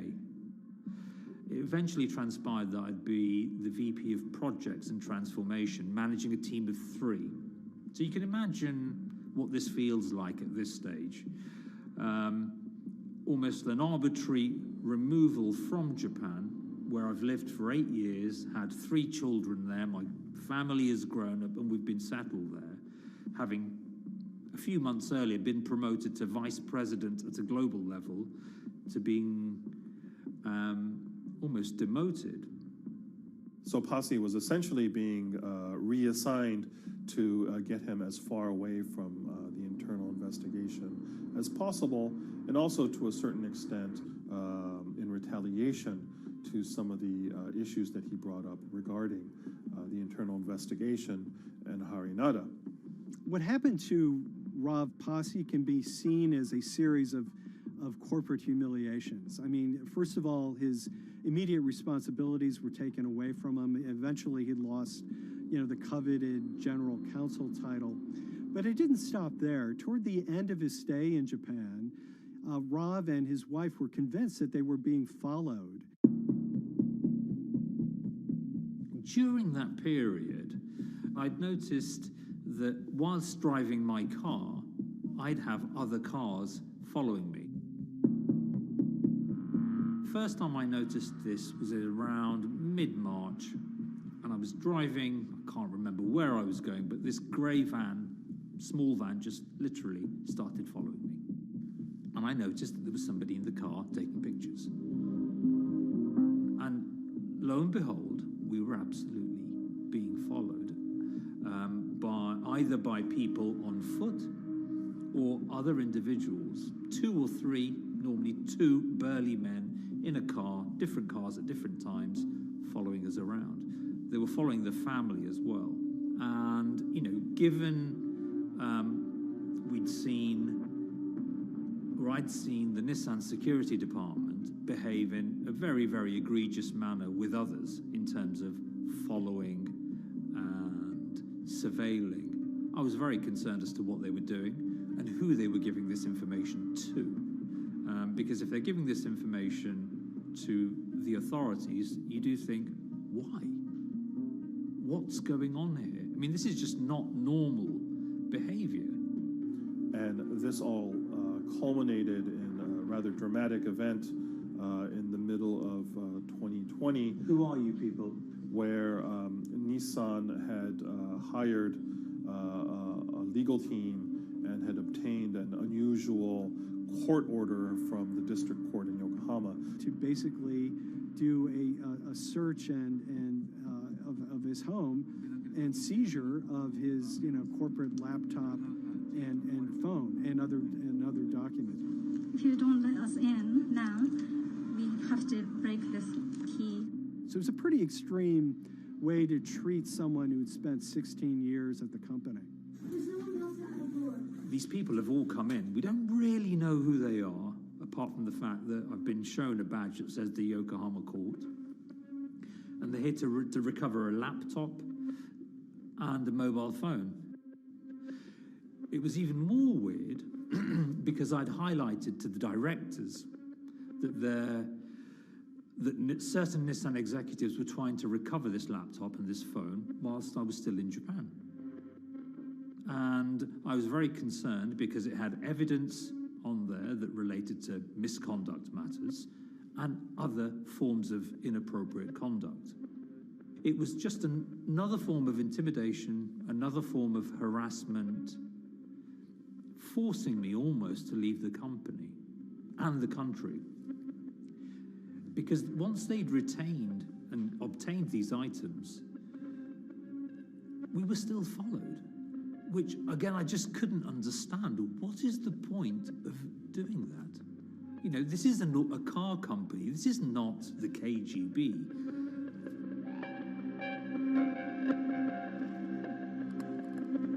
I think it's fair to say that Rav Pasi didn't have full battlefield awareness of all the intrigue going on at Nissan. I mean, Hari Nada is interesting because he's both charismatic and charming, and one of the most brutal corporate infighters one could ever run across. This is a confidential company email, right? You should not have this. If he had fallen into line, he would probably still have his job at Nissan, be paid very well, and continued his work. A career that he spent 16 years building at Nissan is irretrievably broken. It's been smashed to smithereens. He and his family paid a huge price, certainly. But in terms of being able to sleep at night, I think, he's come out ahead. I highlighted issues to the highest levels of the company so that they could be dealt with appropriately by those in charge. There was no response to those, and there was retaliation against me. What's really profound, like absolutely profound, is that none of your colleagues, I mean people who you have known for years, forget it. Yeah. You're on your own. Yeah. And you got to be ready for that. You've got to be ready for that. If you take it on anyway.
This is the awful truth.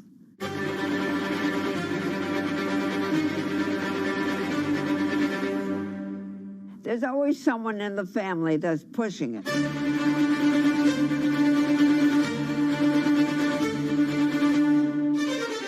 This lady does not deserve to be taken advantage of, especially at your age with your own grandchild. Yeah.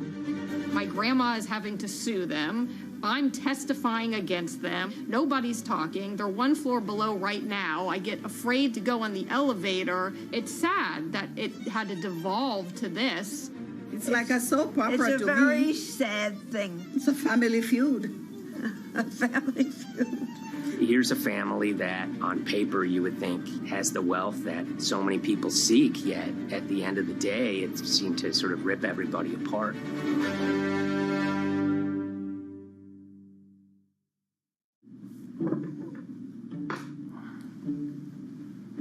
My name's Tom Schoenberg. I'm a senior reporter here at Bloomberg News, cover financial enforcement. I was approached by someone close to the Schottenstein family and asked whether or not I would be interested in writing about Beverly Schottenstein and this case that she had against JP Morgan. And it was immediately clear that there was a great story here to be told. So I started just, assembling all sorts of documents that the family made available to me. That included a diary that Beverly had begun writing when she started having suspicions about what was actually going on with her money. Beverly obtained her wealth from the Schottenstein kind of retail empire that has at times included Big Lots, Value City, American Eagle Outfitters, DSW Shoes. Beverly's husband died, and at which point they sold off their portion of the company, bringing them an enormous amount of wealth at around 1990. Estimates of her wealth were around $90 million. She, for many years, had that pool of money being managed by outside advisors. Her grandsons in the late 2000s had both graduated and were becoming financial advisors. She gave them a little bit to work with, and over time, her grandson, Evan, became the trustee of her entire estate. Managing sort of family money is not a conflict. In fact, some ways in wealth management, it's kind of how you get your start. It's kind of the seed that you need to sort of get going in the business. But Beverly started having suspicions that something was wrong probably in around 2016. Well, there were suspicious things, but taken separately without everyone talking about their own experiences, it was hard to really put it together. She had written a check to her caretaker, Dawn, that bounced. So she went down to her local Chase branch to sort of find out what was going on. She wasn't getting paper statements in the mail, so she asked them to print out a number of her statements having to do with her checking account and her credit card account. So we went to the bank and asked for the statements. And she got a whole year and going through all of them, page by page by page. And it was there she saw all sorts of charges that she said she didn't authorize or didn't know about. I was becoming very, very suspicious. I was starting to look in the money part, and that's what bothered me more when I saw that money was going, and I was not a big spender. Around the same time, Dawn, she starts noticing Beverly's son, who lived in the condominium below her, came up with Evan with a shredder and started grabbing papers in her office area, including some with JP Morgan letterhead, and just started sitting at the kitchen table just shredding documents over and over. Yeah, they came in one morning. They used to do it in the back. Through the back door, and they brought the shredder inside. And then they went in the drawers in the office and took out all the papers, and they started doing it. I was very suspicious because I know you don't go around and destroying papers. Beverly said that they had done this many times before. That's when she said to me, Dawn, I'm going to write my feelings in this black book. Diary. And it's a diary, and she started writing. Each day she would write a little at a time. Around the holidays of 2018, a package had arrived, a FedEx package, and in it were materials about a venture capital fund based out of the Cayman Islands. Dawn and some other family members take a look at this, and they see that Beverly is signed up for this fund to the tune of $5 million over the course of several years. And that was really the beginning of it. That was sort of the tip of the iceberg when it became obvious that something was going on, that my grandmother really wasn't aware of this fund. You know, Beverly started to panic. She got really upset and called, J.P. Morgan's headquarters in New York and asked for Jamie Dimon. She said she was told someone would call her back, but she says that never happened. She wrote a letter to Evan and Avi, and in there she laid out a number of things that were concerning her: unauthorized trading, the checking account.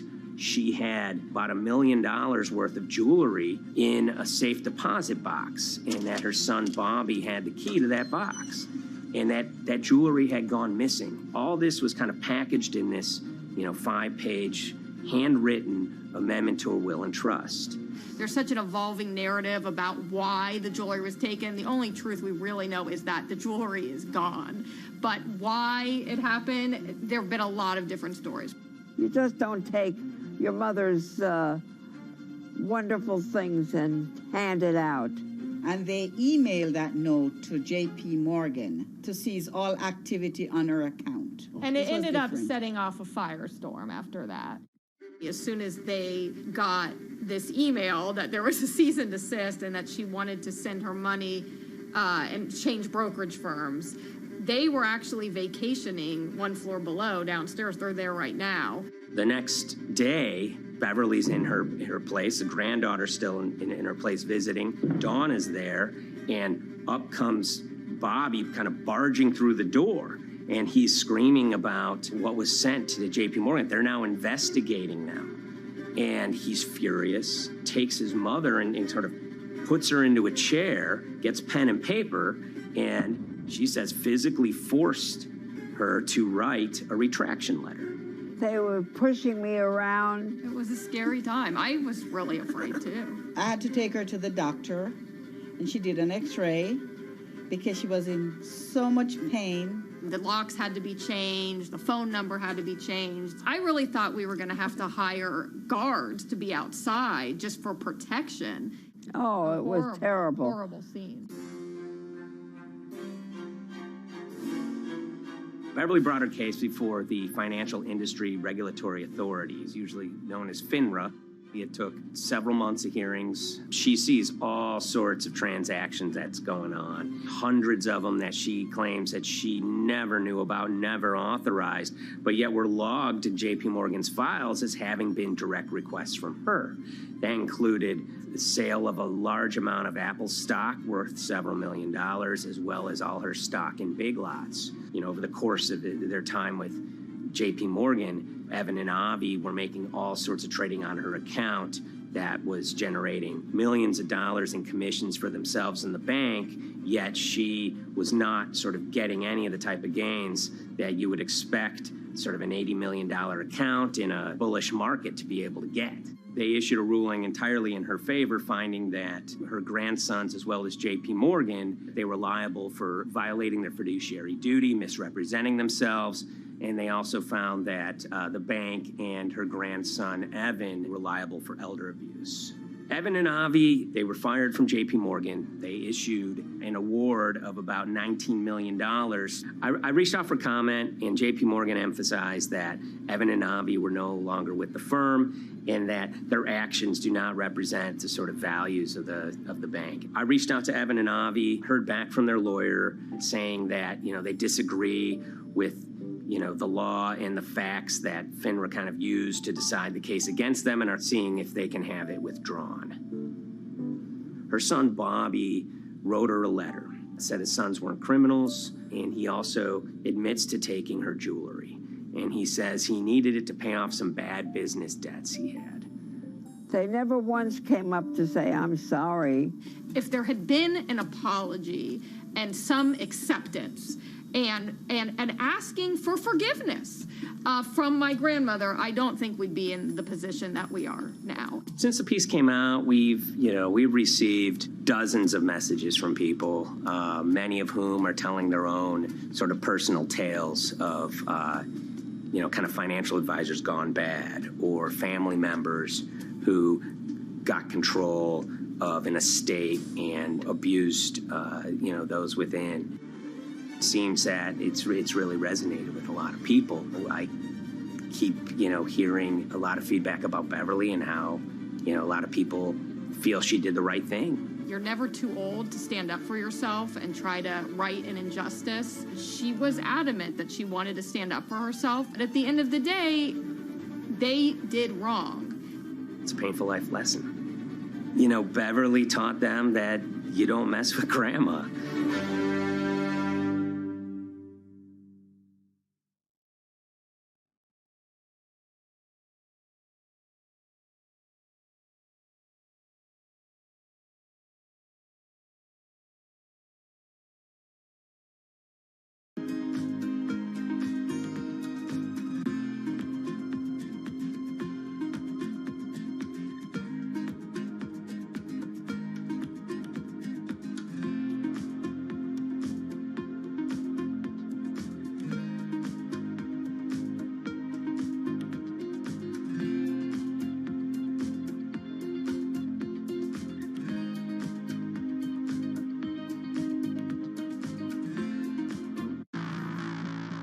On April 20th, oil markets did something they never had before, and they crashed, went into negative territory and closed the day at minus $40. Meanwhile, in a place called Thaden Boyce in Essex, a group of 9 traders, led by a guy called Cuddles, made $660 million over the course of a couple of hours. The price of oil has collapsed to a record low. We've never really seen anything like it. WTI this morning down more than 35%. People maybe wouldn't have been so surprised if the oil price had fallen to zero, but the oil price went to minus 38. It went far lower than anyone had expected. And so lots of people in the market were saying, well, hang on, something else is going on here.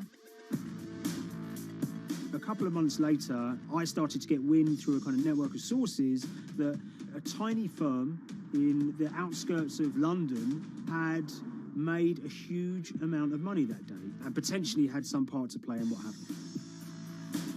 The information we got was that 9 traders at Vega Capital London had made in the region of $660 million in one day.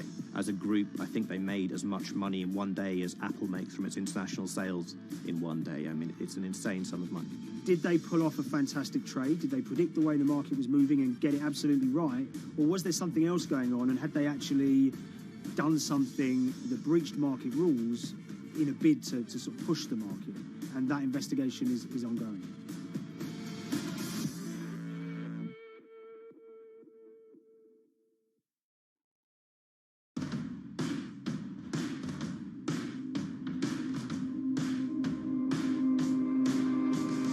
So Paul Commins is a trader who cut his teeth in the pits in the 80s and 90s. When everyone had a nickname, his was Cuddles.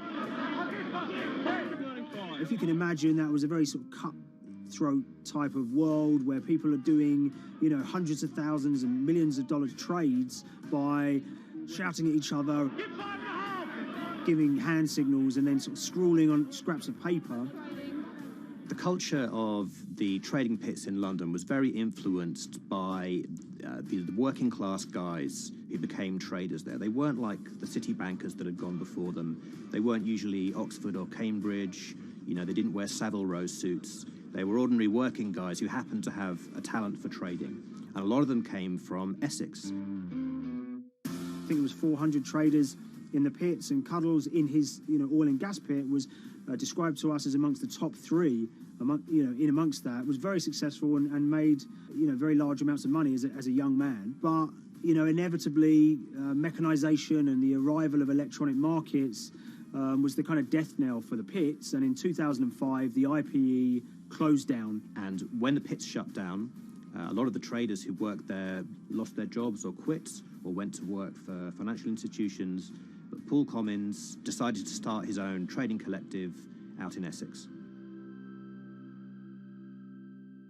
Some of them are ex-pit guys, cut from the same cloth as him. Lots of them are actually sort of in their 20s, and they're his, drinking buddy's son, or they're his own kids' friends from football. They're young lads, hungry and ambitious, and he brings them into the fold. And fairly shortly, he's got, maybe a dozen or so traders that they're independent, let's be clear, but they're all part of this collective.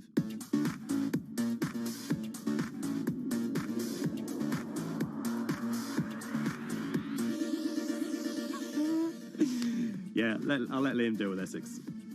I am from Essex, so I feel like I'm free to, to get into this. Sweet, as they say. If you were to ask someone in Britain how they would imagine a kind of Essex person, they would see someone who's maybe slightly flamboyant, with a sort of Cockney accent, a sort of Guy Ritchie-style accent. Not afraid to splash the cash, but it's probably pretty bright and has done well for themselves. Don't even make sense, does it? But, these guys, they drove around very nice Rolls Royces and Bentleys. They went to places like Marbella on holiday. Faden Boyce is a very wealthy place. You have to have considerable income to be able to afford to live in that village. It's a really nice place to live, and it's 20 minutes tube ride away from the city. Earlier in the summer, we have this lead, which is that there's this tiny firm called Vega Capital London, and they were the biggest winners from the biggest oil crash in history. Anyone that covers markets is going to be surprised about that. You're thinking your BPs of the world or your Glencores, but it's this tiny firm. And one of the big challenges that we had was actually finding out who worked with Vega Capital. It wasn't immediately obvious, and at first we had absolutely no idea. If you go to the Vega Capital website, it says it's under construction. If you do basic online searching, it's very difficult to find anyone who's publicly connected to the company.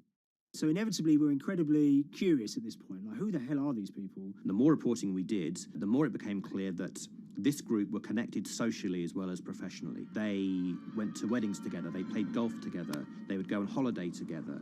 We found out that a number of them were members of the West Ham Supporters Club in London. A few of them started companies together, so you could see all the connections between them and start to see a distinct group emerging. And it really just was this kind of shock that, this wasn't just like a hedge fund or a firm you'd never heard of. This was actually a group of buddies who all had the same experience on this day and had all made a huge amount of money. So if you're an oil trader, there's a number of different ways you can trade, and probably the most popular is WTI futures contracts. And it's basically a contract that says, I'm going to buy 1,000 barrels of oil from you at this point in the future, or I'm going to sell 1,000 barrels of oil to you at this point in the future. It's actually just a financial contract to gamble on to predict whether oil is going to go up or down. On the 20th of April in Essex, there had been signals for a while that this was going to be an exceptional day in oil markets. And we know that some of them arose early and started their trading in the early hours of the morning while it was still dark outside. Essentially what they were doing is buying contracts that gave them an obligation to buy oil at whatever the price ended up at 2:30 p.m. So they're basically placing a bet that oil was going to fall throughout the day. But they're simultaneously selling lots of oil as well. And whether they make a profit and how much profit they make is the difference between what they buy the oil for and what they sell the oil for. Now, of course, we now know throughout April 20th, the price dropped and dropped. So this is going very well for them. They are committed to selling oil at these prices, and the prices are continuing to fall, which means they're going to be able to offset it and buy oil at cheaper at the end of the day. Now, once it gets to kind of 1:30, 2 p.m., that's when things start to get really interesting. Suddenly there's a kind of influx of buyers and sellers, as desperation increases in the market and trading volumes go up. Now at 2:08 p.m. exactly, something bizarre and unprecedented happened, which is that oil passes into negative territory. And it fell to a record level of minus $38. We've never seen anything like it, period, in terms of the contraction of the global economy. That huge gulf between what they were buying the oil for and what they were selling it for enabled them to make more money than they ever thought possible. So their profit was the difference between minus 37, and all of these positive numbers on every contract they sold. The price of crude briefly hit minus $37 a barrel. For one group of traders operating from a small office, it was a very, very profitable day. It's important to remember this had never happened before in the history of oil trading. No one could have predicted it. I can't think of another example of where you enter a trade and you get paid on both sides. You get paid both to sell and to buy. It's unthinkable. One thing we know about the Cuddles Trading Arcade is that they were very comfortable taking large risks. And, you have to be clear, this was a large risk. Yeah, we spoke to oil traders, both people that know these guys and people that don't, and they all say that this is, incredibly risky. And that's actually what stops a lot of oil traders doing trading like this. They simply aren't willing to stomach the risk. But Cuddles and his friends were. So when the kind of final calculations came down, the group of the 9 most profitable traders made $660 million or thereabouts between them. I mean, if you can imagine, I think 3 or 4 of them made in excess of 100 million each. One of the astonishing things about this trade is that 2 of the individuals who made more than $100 million in a single day were in their 20s. One of them was 22 years old. Only a few years earlier, he'd been posting on his social media about doing teenage stuff with his mates in town and going to see girls and rap music. And here he is a few years later making $100 million in a single day's trading. When me and Liam discovered that, we couldn't believe it. We couldn't believe what we were seeing.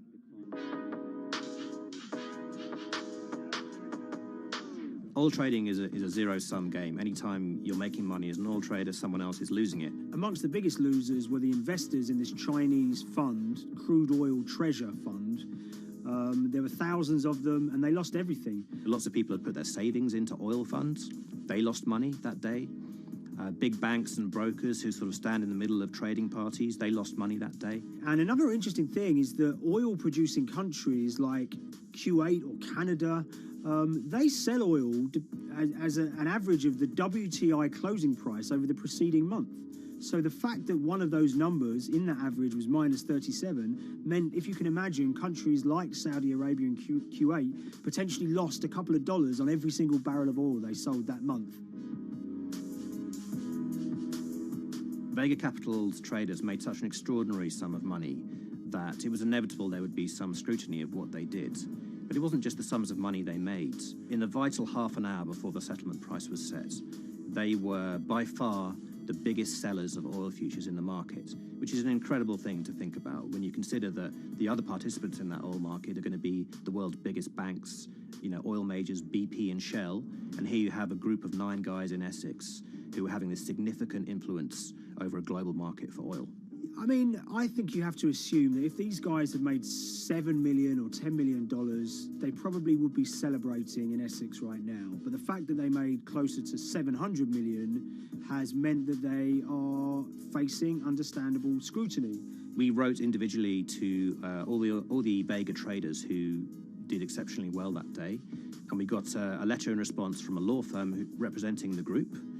And the law firm was at pains to point out, number one, that they haven't been accused of any wrongdoing, that they all traded independently and separately, and they'd basically all made up their own minds that this was what was going to happen in oil markets based on publicly available knowledge, and decided to execute this trade. What I love about these stories is there's a real variance of opinion, and some people will look at what happened and think that must be dodgy. They all traded at the end of the day. They all made a huge amount of money while all these people lost. That's shocking. But lots of people say these guys are at acute disadvantage. They're in a market that's inhabited by, huge technology-driven funds and firms and oil giants that have got all the advantages in the world, and when you get a bunch of Essex geezers who essentially beat the market and find a way to make a huge amount of money, they should get a pat on the back, really, because that's the dream. Since this happened, a lot of the guys have stopped trading the monthly settlements that they'd done so well at in the past. Several of them have set up new companies.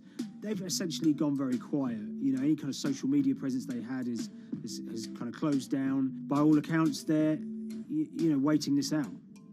It's certainly too early to try and predict how the regulatory investigations are going to pan out. We just don't know. There's a number of potential outcomes for these guys. Potential punishments if there are any findings of manipulation against Vega or anyone affiliated with it might be you could be fined, you could be banned from trading, and in the most extreme cases there have even been criminal prosecutions in the past of people who have been found to have been manipulating the settlement and misconduct related to trade at settlement. There are other outcomes too. One obvious one is going to be that they're able to walk away from this life-changing trade with all the money that they made and celebrated as heroes in the trading community. That they'll go down as legends.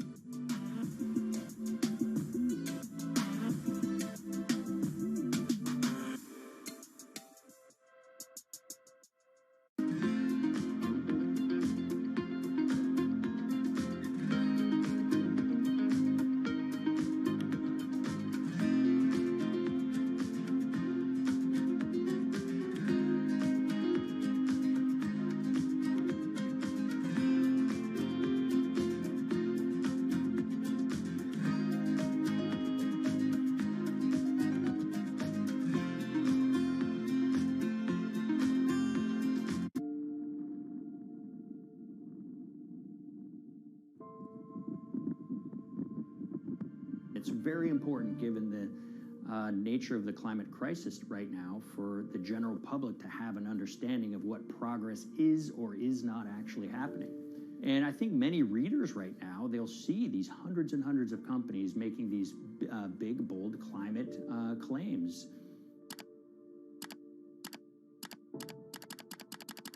And they would be forgiven to think that we're well on our way to meeting the emission reduction trajectory we need to be on. And the reality of the matter is we're just not on that trajectory. And a key reason for this sort of disconnect is the use of offsets that aren't doing what they claim to be doing. We have a massive potential for sort of willful blindness. We can convince ourselves of things regardless of what the facts are. And so that's what tends to happen in these cases. It's not that anybody is setting out to commit climate fraud. They sort of walk themselves into a situation and they convince themselves of one thing, and that allows them to convince themselves of another thing. But at the end of the day, they're doing something that makes no sense at all.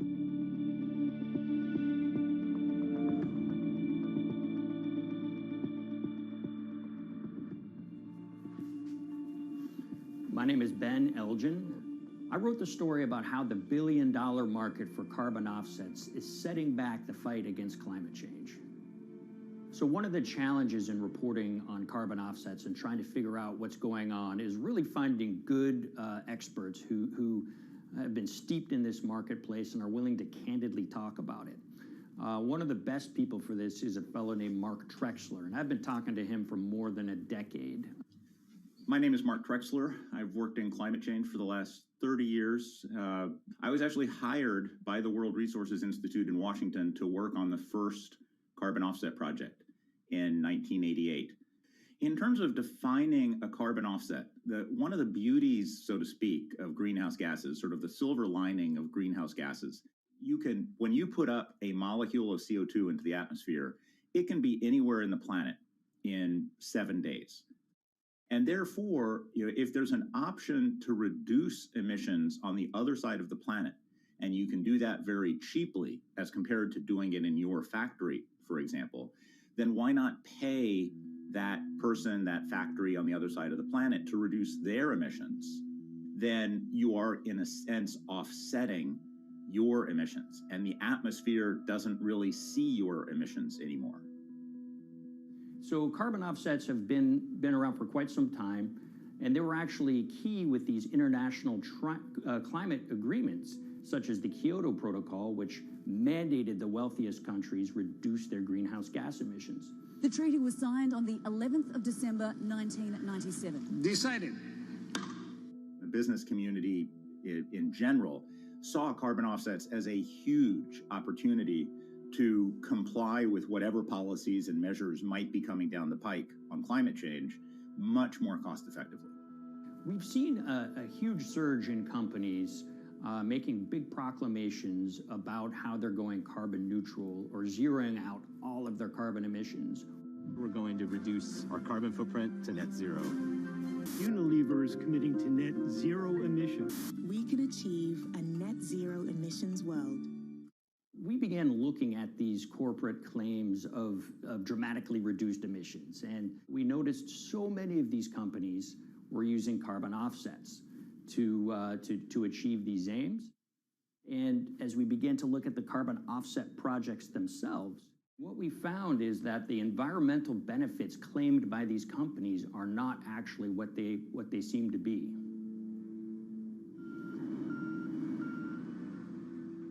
And as we sort of saw and spotted a number of these very aggressive carbon offset projects, which appeared to be generating inflated credits or bogus credits, we saw a number of them were associated with the Nature Conservancy.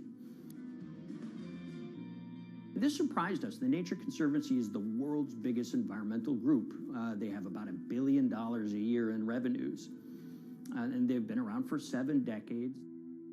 They've preserved about 125 million acres of land, and they've done so many good works over the years, and they've been very strong in terms of working with corporate partners.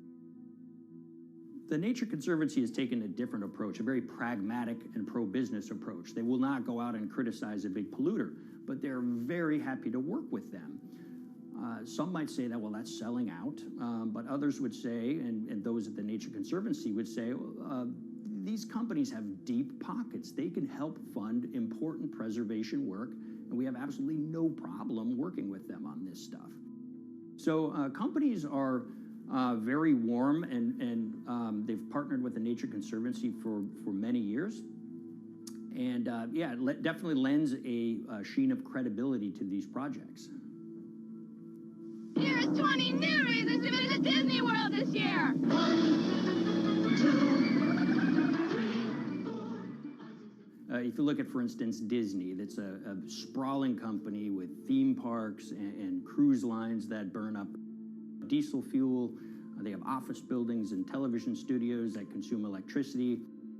So these companies are trying to make major reductions in their carbon footprints, but it's very difficult to change these fundamental ways their businesses operate.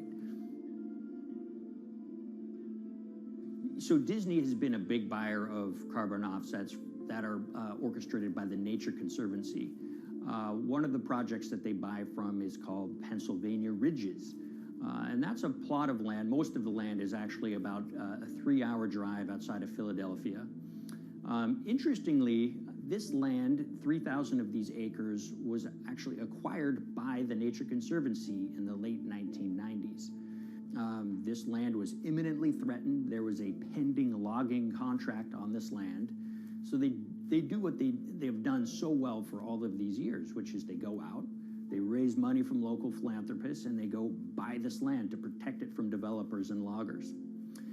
And at the time, according to an archived version of the Nature Conservancy's website, when they were proudly announcing this deal, they said, these threats have been abated because of this acquisition by the Nature Conservancy.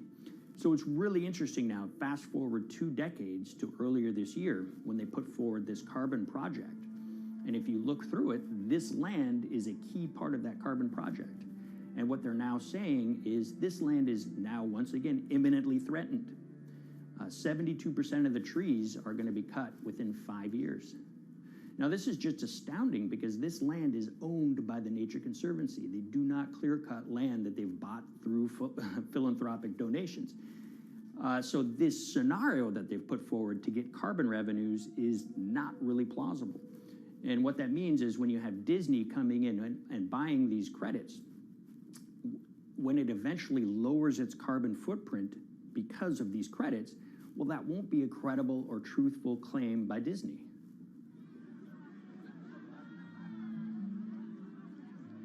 So this is an organization that truly understands the threat of the issue of climate change and is wanting to do its part to address this. However, in this situation, it just appears their drive, which they've had for decades, to increase the amount of revenues that it can use for land preservation work, Nature Conservancy and many others see that the carbon credits as a pot of money that they can tap into to further their own benevolent aims. But unfortunately, what this has resulted in is claims of climate progress that just aren't really happening. So the Nature Conservancy defends vigorously these deals, and they and others will say, look, our projects are just following the rules that these registries set up.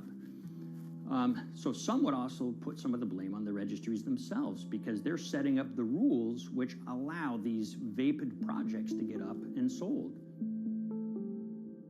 So we've reached out to all of the companies we mentioned in the story, including Disney. They didn't want to be interviewed for this story, but they all told us that, look, we have to rely on the experts out there, and those experts, they say, are these carbon registries that have been set up. Most of these Nature Conservancy deals are set up and sold on this exchange. It's called the American Carbon Registry. Now, it's the oldest of these registries that allow voluntary carbon credits to be sold. They've been around since 1996. What these offset registries do is they set up rules, and any carbon offset project has to follow those rules. But there's this tension that's always there. If the rules are too strict, then it's going to be very hard for carbon offset projects to get up and running. So there's this balance going on where the registries want rules that attract projects, but they don't want it to be so strict where it will disincentivize projects from getting listed.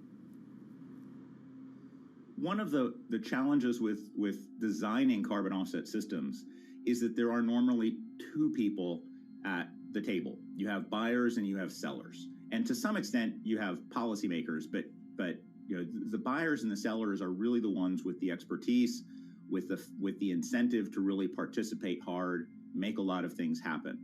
And the challenge there is that both of them sort of want the same thing, or they're both happy with the same thing. They're happy with low-cost offsets and a lot of them, because that works for their business model.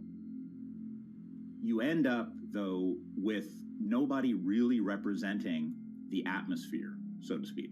Nobody's really representing the climate in those discussions. And so the policies end up biasing the whole system. And you end up in sort of a race to the bottom. And that's what we've seen happen. You know, when it comes specifically to the topic of carbon offsets, you know, I am a fan of carbon offsets in the sense that they can help mitigate climate change. They absolutely can.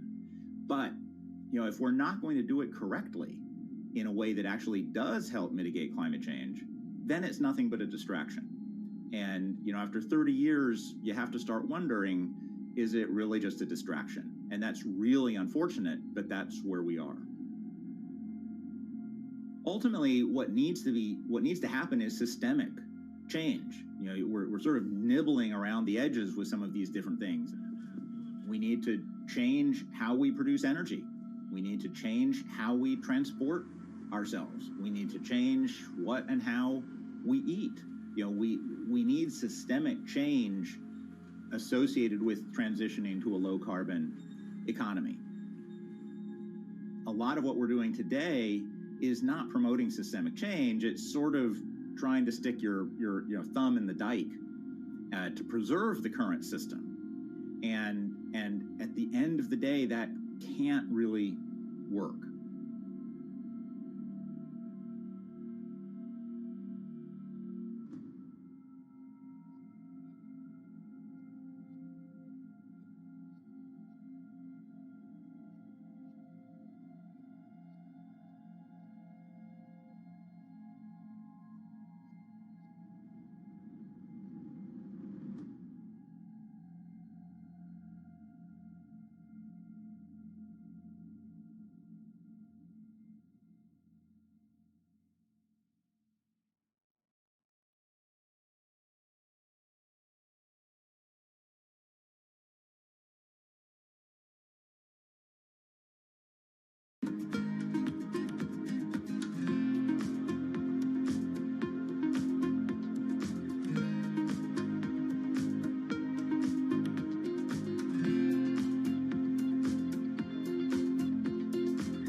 the Hyperloop. There's a good chance you've heard the name by now.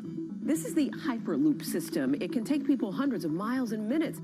The Hyperloop, a series of tubes that would transport people in pods at ultra-high speeds over long distances. This is a remarkable new form of transportation that can whisk people from city to city in a flash. 29 minutes from New York to D.C., 30 minutes from L.A. to San Francisco. For years, we've been seeing these futuristic, utopian renderings of some cross between a spaceship and a monorail. But lately, the Hyperloop is becoming much more real. Yes. It was surreal to be even sitting inside a Hyperloop, and just even more incredible to actually be like riding down a track in something that was nothing more than a crazy idea 6 years before. Companies all around the world have been developing and testing the technology needed to propel passengers at speeds of over 1,000 kilometers per hour. But for many, speed is only the first step to unlocking the full transformational effects of a new mode of transportation. Fast is what we just sort of take for granted in the Hyperloop world. It's the network effects that really deliver the benefit. And that opens up a completely different scale of economic opportunity.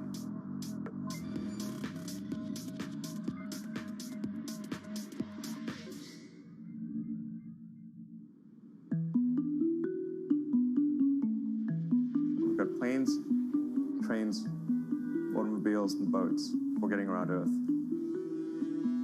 But what if there was a fifth mode? And I have a name for it, which is called the Hyperloop. The Hyperloop? Hyperloop, yeah. In 2013, while riding high on the growing success of Tesla and SpaceX, entrepreneur Elon Musk released a white paper outlining the basic framework of the technology he called Hyperloop. The basic idea goes a little something like this. A tube reduces the air pressure to a near vacuum-like environment. A Hyperloop pod is then suspended in the tube, usually by magnetic levitation. The whole pod can then be propelled forward. Because there's no traditional friction sources like air resistance or rolling friction that would push back against the pod, the Hyperloop is able to move at incredibly high speeds and do so fairly efficiently. Despite its futuristic name, however, the general concept behind Hyperloop is actually pretty old. In fact, New York City's first attempt at an underground public transit system in the 1870s was based on a similar principle. The pneumatic transit system was short-lived, however, only stretching one block and topping out at a rather leisurely 10 miles per hour.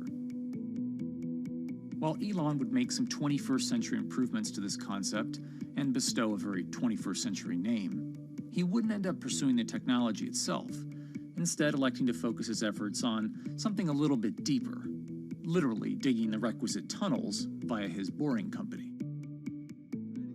It would take another billionaire industrialist who dabbles in spaceflight. No, wait, not that one. Yeah, that's the one. After Richard Branson would make a large investment in the company Hyperloop One, it would be renamed to Virgin Hyperloop. What we've always been trying to do as a company is show that this technology could work, that it could be made safe, and that ultimately it's something that's happening in the next couple of years, not the next 20 years. Josh Geigel is the co-founder and CEO of Virgin Hyperloop. In a familiar tech startup story, he's seen the project go from a garage to a large-scale testing facility outside of Las Vegas. So we started building the first kind of Hyperloop system in 2016. We've done a lot of work, about 500 tests that we've done on that over the last 5 years. And what we realized that we need to do is take that technology, show that it can be commercial, so drive the cost down, improve the efficiency, improve the performance. But the key thing is actually making it approachable and safe for individuals. In order to do that, Josh, along with Virgin's head of passenger experience, Sarah Lucian, bravely volunteered to take the inaugural ride. What her and I were realizing is we're the first two people sitting in a Hyperloop. The only type of people that have gone through this environment are in spacesuits, and there we are in just normal clothes because of the system, the safety of what we've designed. 3, 2, 1, launch. And then once we started going, you felt a bit of acceleration. We accelerated a little bit harder than we would in commercial. It'd be like a sports car. Yes. We got to about 108 miles an hour on that test. And it's a short run. It's about 500 yards or so. And came to a stop. The test, lasting only about 20 seconds and covering only a quarter of a mile at just over 100 miles per hour, is a long way away from a true functioning Hyperloop. But as for optics, it's a crucial step for the future of funding. The number one question we got from investors or from project proponents or just people in general was like, is a Hyperloop safe? And what better way to show something is safe than by actually getting people on it? But convincing investors and governments that would likely be fronting some of the construction costs for an unproven technology is no easy task. First and foremost is the question of safety. Most people don't know how an airplane works, but yet they get on an airplane. They get on an airplane because, it's faster than driving.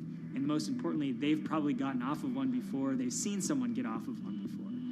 And so what we set out to do was actually show that Hyperloop could be safe with two normal people, not astronauts, not adrenaline junkies or test pilots or anything like that. Two normal people getting on a Hyperloop, and then most importantly, those two people getting off. But beyond safety concerns, constructing Hyperloops will undoubtedly require a significant capital investment to the estimated tune of around $60 million per kilometer of track. So a track from San Francisco to Los Angeles, for example, is likely to come with a price tag over $10 billion. And before large governments are willing to come in and front those costs, investors who are funding Hyperloop development must accept it as a long-term mixture of technology and infrastructure investing. Investors that are used to short returns because you're developing apps or something to that effect, those aren't the investors that really get excited about Hyperloop. What you start to see is the people that are looking at platform technologies, right? So this idea that because the smartphone existed, Uber could exist, right? So who are like the Vanderbilts of this century? And that's the part where you're going to get a lot more no's than yeses. But those people that have the ability, the fortitude to stick it out, to see the game-changing platform here, those are the people that we're looking for. And since we've done that passenger test, there has been a lot of interest that's really, this is a lot sooner than I thought.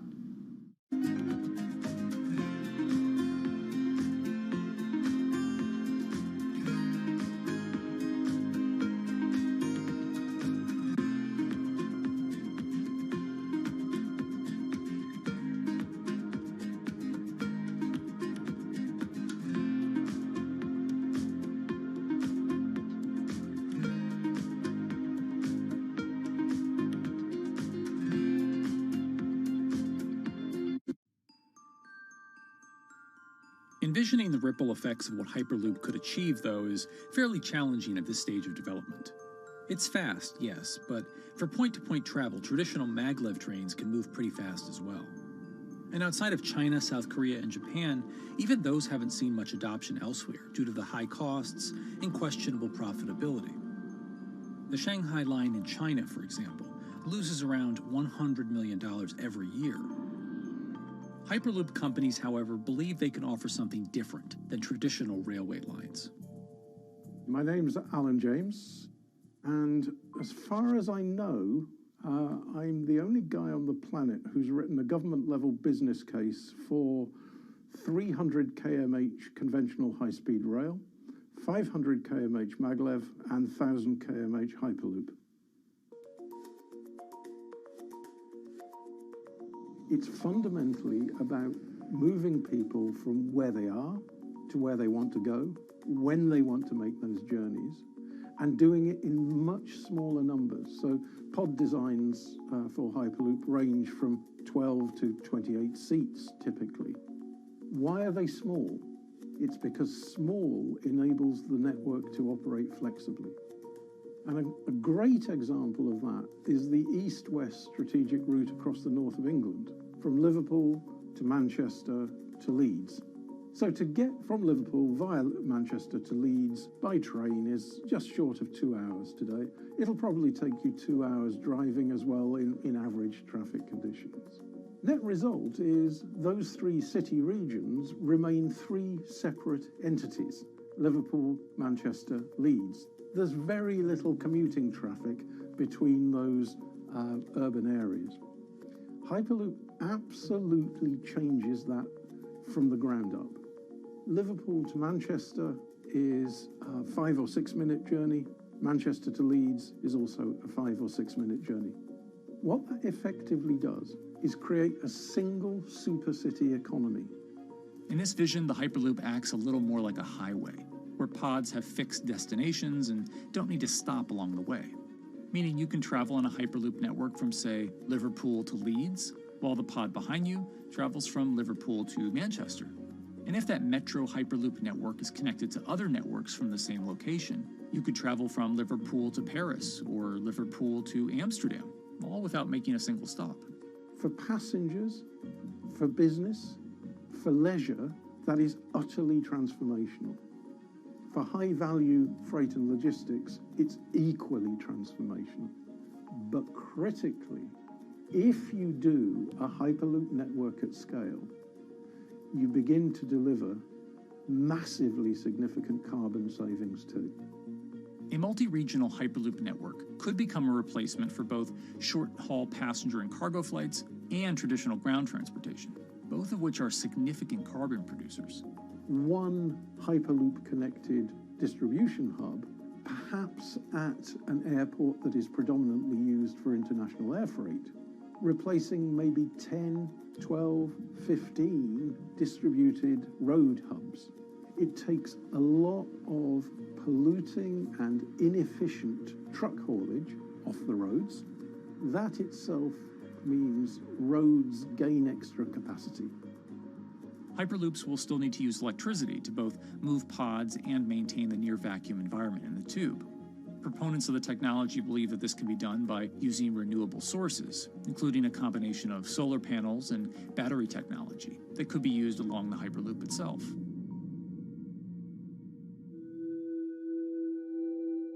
But even with all multipliers of time and carbon emission savings that a Hyperloop network may provide, the investment capital required to actually build such a network becomes even more economically and politically daunting. Committing doesn't mean spending billions on day one. Committing means, how do we phase it?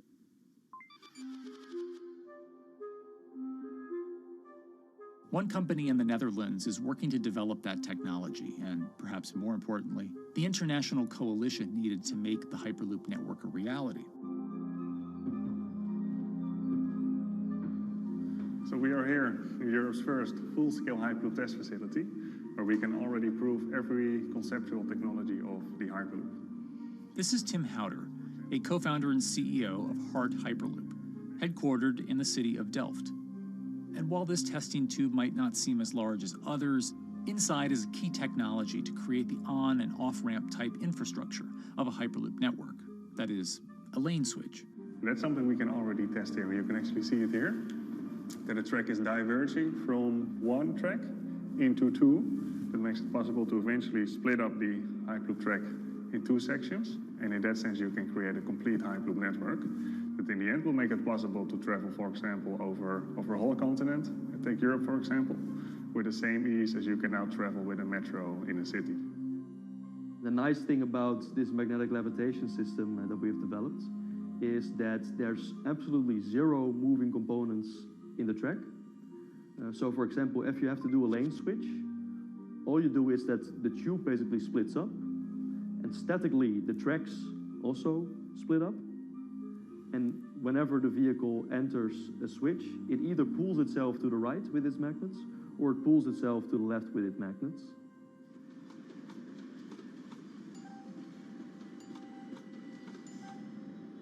Lane switching on traditional rail requires the physical movement of the rail.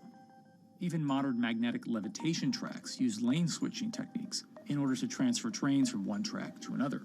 And this is a very crucial element, because this is the thing that limits the capacity and, in the end, the usefulness of the rail network. Because the moment that a track is switching, that means that at that moment you are creating an unsafe environment for the trains behind it. So you need a lot of space between trains. In a Hyperloop, because you have no moving components in the track, all the vehicles can be much closer to each other. You can achieve a very high frequency and basically have your vehicles moving and merging in and out of the network very much like a highway. For now, though, Hart's physical testing has been limited by the size of their tube. Because the test track is only 30 meters long, they haven't tested this lane switch at speeds greater than 20 kilometers per hour.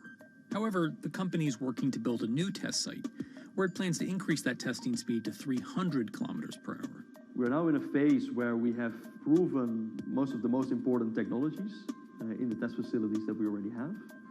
And we have also demonstrated the viability and the feasibility of a network. If you look at all the subsystems that it consists of, most of those are proven systems, already demonstrated in lab conditions. So we don't really believe that the technology itself is going to be the biggest challenge. Because for all Hyperloop companies out there, actually building a Hyperloop system requires more than just a good product.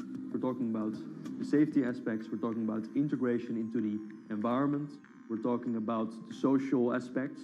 Do people feel comfortable traveling in such a system? So it's about all these different aspects, and the complexity is really getting all the different stakeholders that are relevant and that do need to contribute to bring this to market, to get them all following the same roadmap.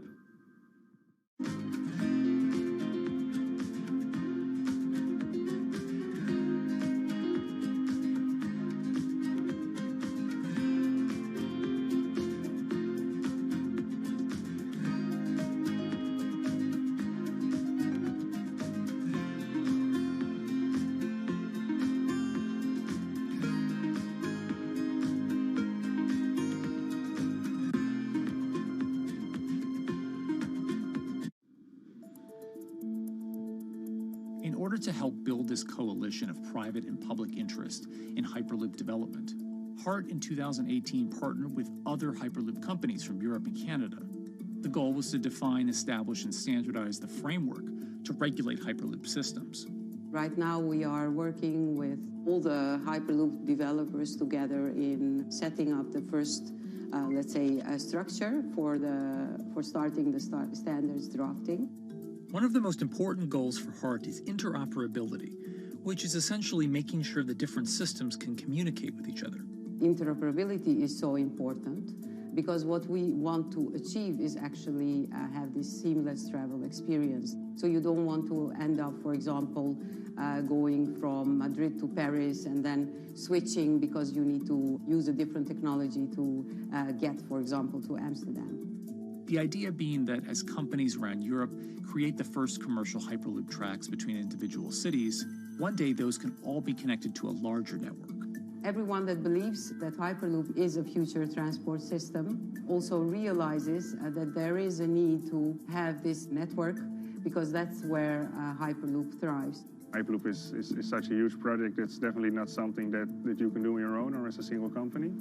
So you need to do it with a lot of other companies. You need to have the governments. And I think in that sense, the biggest challenge that we've encountered is to really get all the required parties together to take the steps in development and in commercial implementation.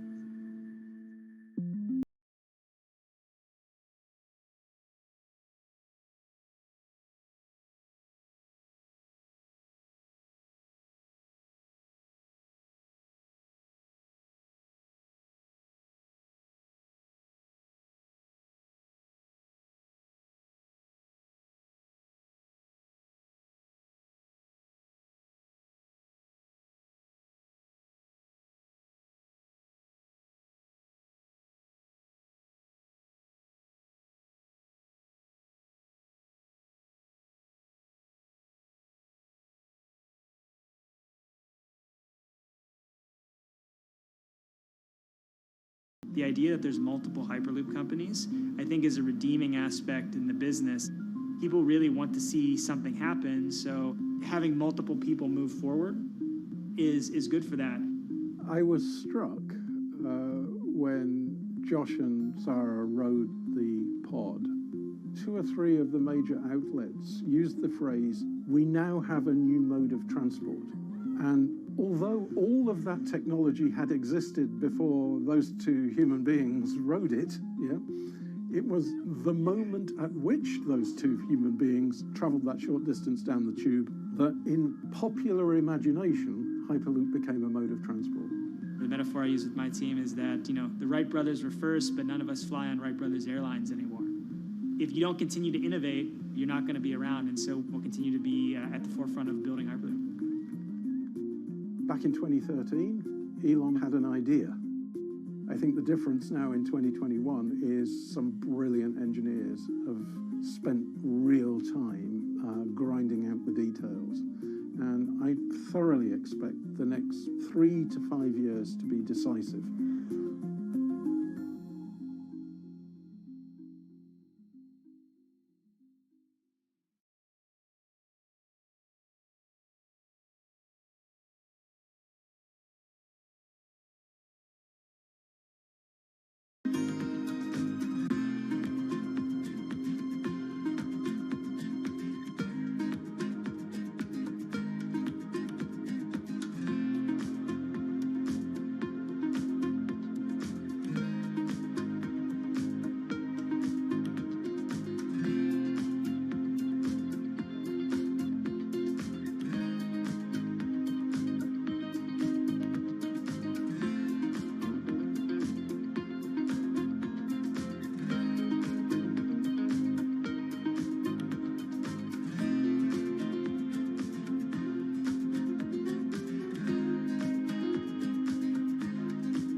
This week, how hydrogen can transform our energy usage. We'll look at why the universe's most abundant element could be a game changer in the climate revolution. Hydrogen technologies are not new. They are used in other sectors. We use them in space, on our rockets, and we don't need the laws of physics to change to be able to use hydrogen on our planes. From iron ore to green hydrogen, one of Australia's richest men tells us about his pivot to sustainable energy. Let's take action. It's practical, it's implementable. Let's do it now. Plus, the hydrogen revolution. We'll speak with the CEO of Italian utilities firm Snam about his new book and how green hydrogen could be competitive within 5 years. Costs are coming down and people are waking up to the fact that it's the only way to decarbonize certain sectors. From Bloomberg's global headquarters in New York, I'm Kaylee Lyons, and this is Bloomberg Green.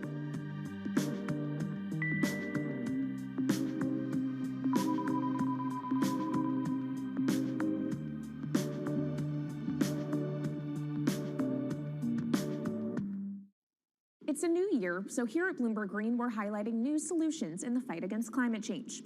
And one of those is as old as the universe itself, hydrogen.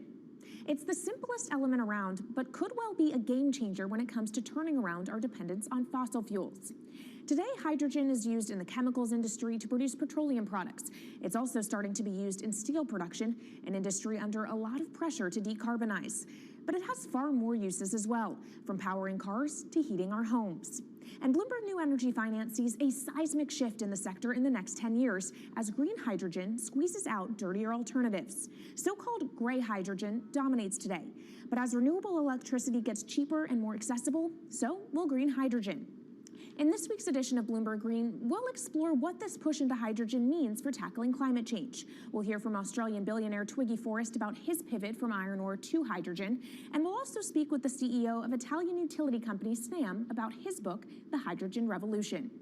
But first, what are we using hydrogen for? And why does it actually matter? Christine Lee Edwards explains. Hydrogen, the most plentiful element in the universe.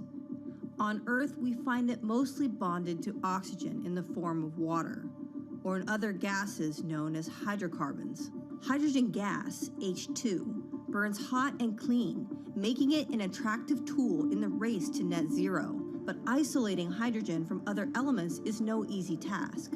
Today, the cheapest way to do this is via chemical processes that break up natural gas. This releases a lot of carbon dioxide.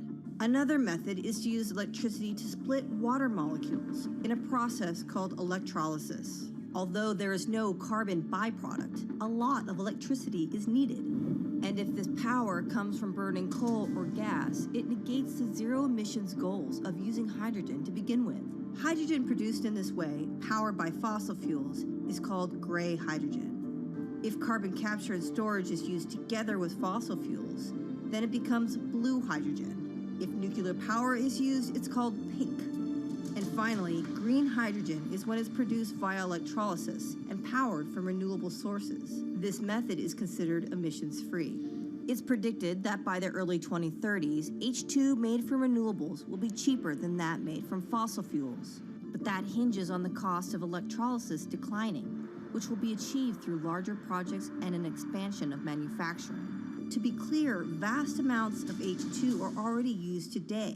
Global production in 2018 totaled 117 million metric tons. This hydrogen is mostly used for its chemical properties, not as a source of energy, and very little of it is clean. Some sectors like steel could start using hydrogen for these chemical properties, replacing coal. Industries like cement and glass may also use hydrogen as a source of heat. Another advantage is its energy storage potential. It can be stored over long periods of time and used when more power needs to be added to the grid. It also could hold an advantage over batteries in heavy transport and shipping. The promise of hydrogen for energy has been around since at least 1874, when Jules Verne wrote about it in his book, The Mysterious Island. But the future of hydrogen will depend on policy. Countries with net zero targets, carbon pricing, and hydrogen strategies with investment mechanisms are likely to see the highest H2 demand.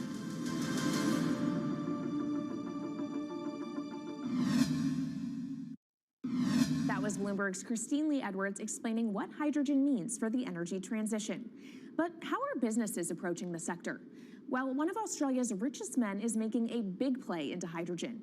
Andrew Forrest, better known as Twiggy, made his fortune from iron ore, being the chairman, former CEO, and major shareholder in Fortescue Metals, one of the world's biggest miners. But after having made over $10 billion in profit from the metal in the last fiscal year, Twiggy wants to transform Fortescue into a clean energy company. He's been scouring the planet in search of investment opportunities in hydrogen and renewables. The firm plans to allocate up to 10% of its annual profits for green energy investments and is exploring projects across the globe, from Indonesia to Argentina. Francine Lacqua caught up with Twiggy Forrest. There's only one type of clean hydrogen, all the rest is dirty. Yeah. That is green. If you just say green hydrogen is clean, the rest is dirty, then you've actually nailed it. And, you know, anyone else who produces any other rubbish, any other argument, just look them in the eye and say, why is global warming accelerating if anything you're saying is true? And then you'll know, actually, it's greenwashing. Yeah, but there's a lot of greenwashing because I keep on being told it's a transition. We can't just, make the transition at a click of a finger. So what are we doing wrong? What can we do better? I don't remember the personal computer having to transition the typewriter. I really don't remember that. I don't remember the smartphone having to transition the pocket calculator and the old landline. You know, its transition line is complete rubbish. The lie got put to it 2 days ago when JCB, a really loved British company, every right for the country to be proud of JCB, and Fortescue, holding a bit of a similar reputation, fantastic track record, everyone's been super well from Fortescue, huge balance sheet, super strong. When those two companies got together and agreed a $7 to $9 billion US agreement per annum, right, then that's a real wake-up call to say, hang on, green hydrogen is obviously commercial now.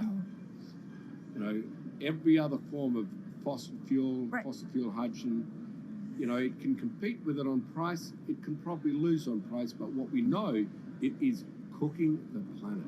And only green hydrogen zero methane, zero carbon in the supply chain. Don't worry about the molecules in the supply chain. But at the moment, we're not even phasing out coal, if you look at the G20 communique. So we have a long way to go to talk about only using green hydrogen. Yeah, so look, I have a call, which I'd like to make now, that the world should not fund any more coal-fired power stations, coal mining projects, ever. We should wind them down as quickly as possible because they are cooking the planet just like grey and blue hydrogen is cooking the planet. Yeah. You know, hydrogen, which is not made from renewable electricity, is releasing 10 to 16 times more carbon, let alone the methane, which is worse, than it is hydrogen. So we've just got to stop doing things which are self-harming under the guise of greenwashing. So why are leaders so slow? Even if you look at the appetite for ESG investments, they're growing exponentially, so are emissions. So where are we allocating capital? Okay, so take the recent G20.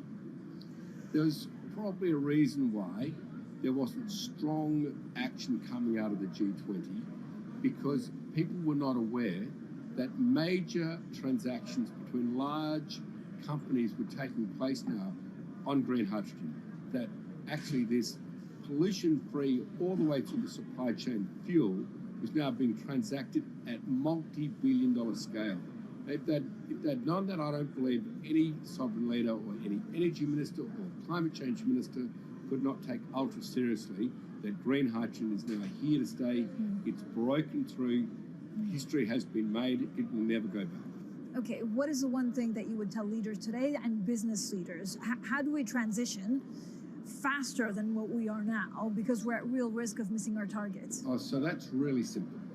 You stop funding, you stop subsidizing, you stop using money into fossil fuels. It could be carbon sequestration, it could be fuel rebates, could be anything.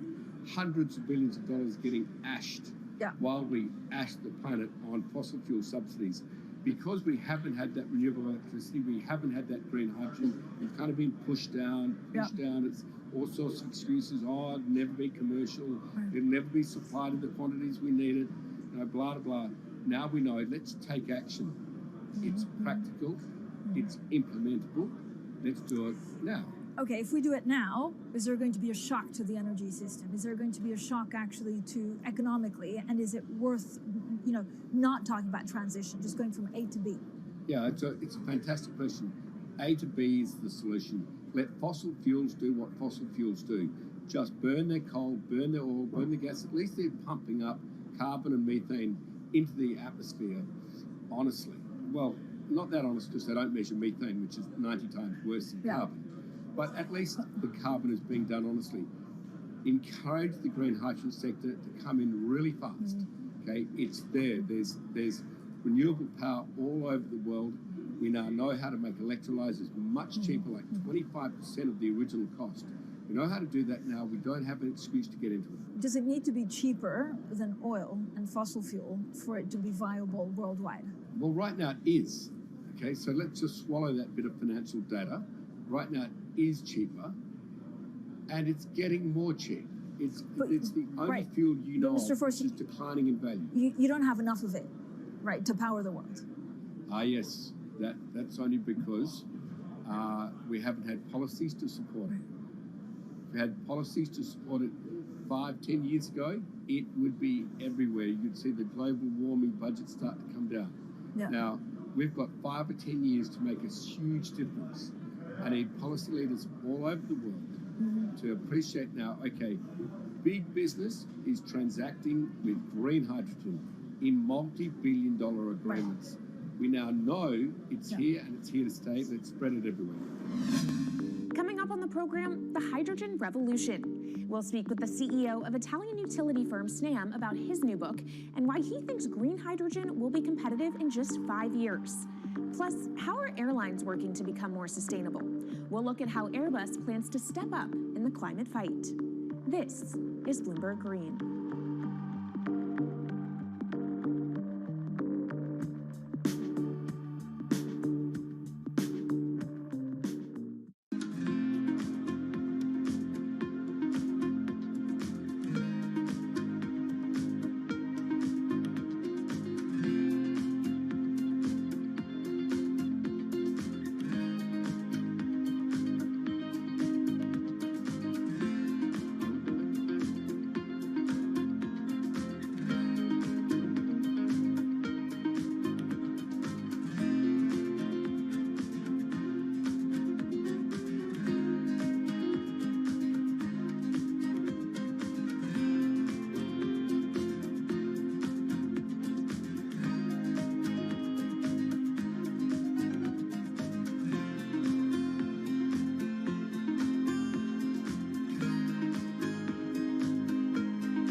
Bloomberg's world headquarters in New York, I'm Kaylee Lines, and this is Bloomberg Green.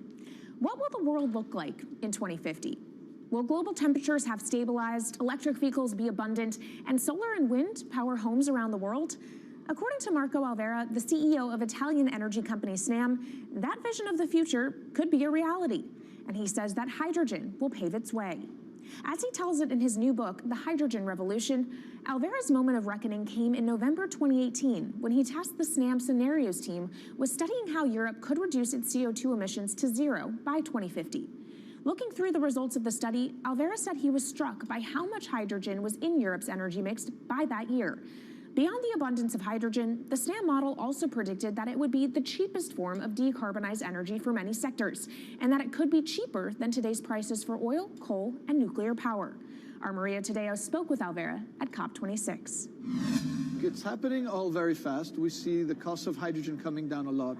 Hydrogen will play a big role in the energy mix. I don't know if it's going to be 15 or 25% of a fully decarbonized energy system, but it's going to be big.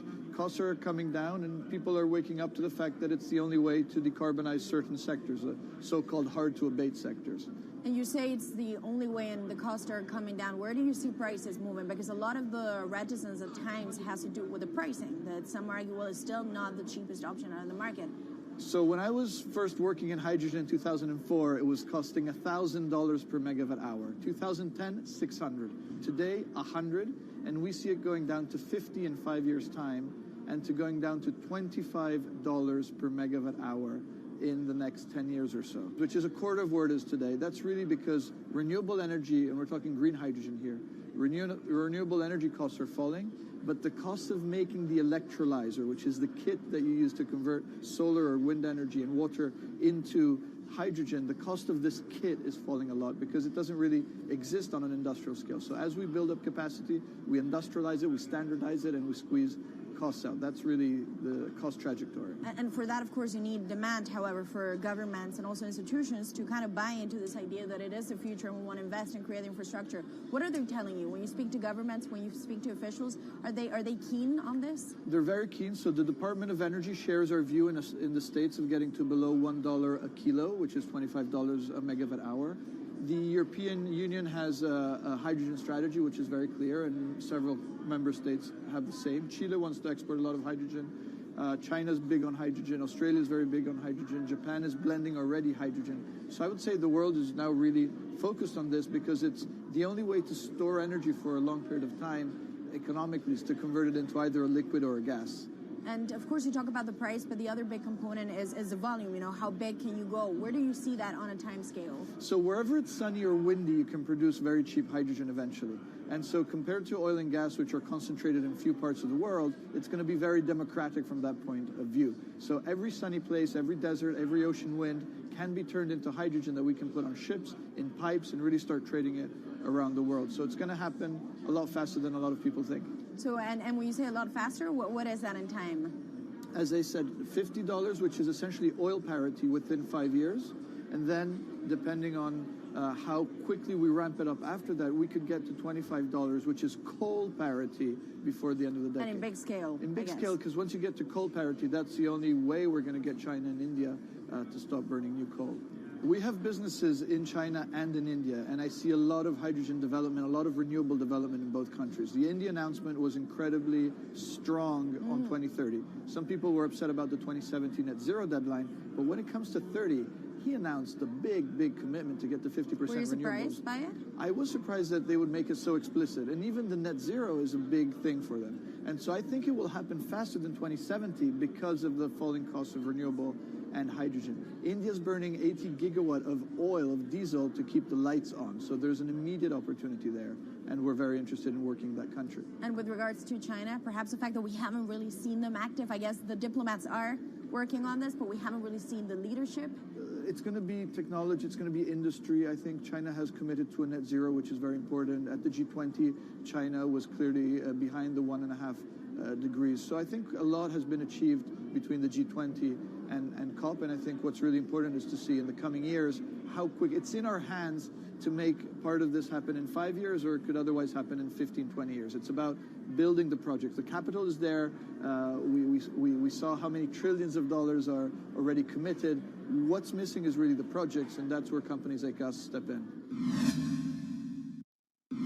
Marco Alvera, CEO of SNAM there, speaking with our Maria Tadeo. Let's turn now to the aviation industry. It's a big contributor to global greenhouse gas emissions, and it's under pressure to change that.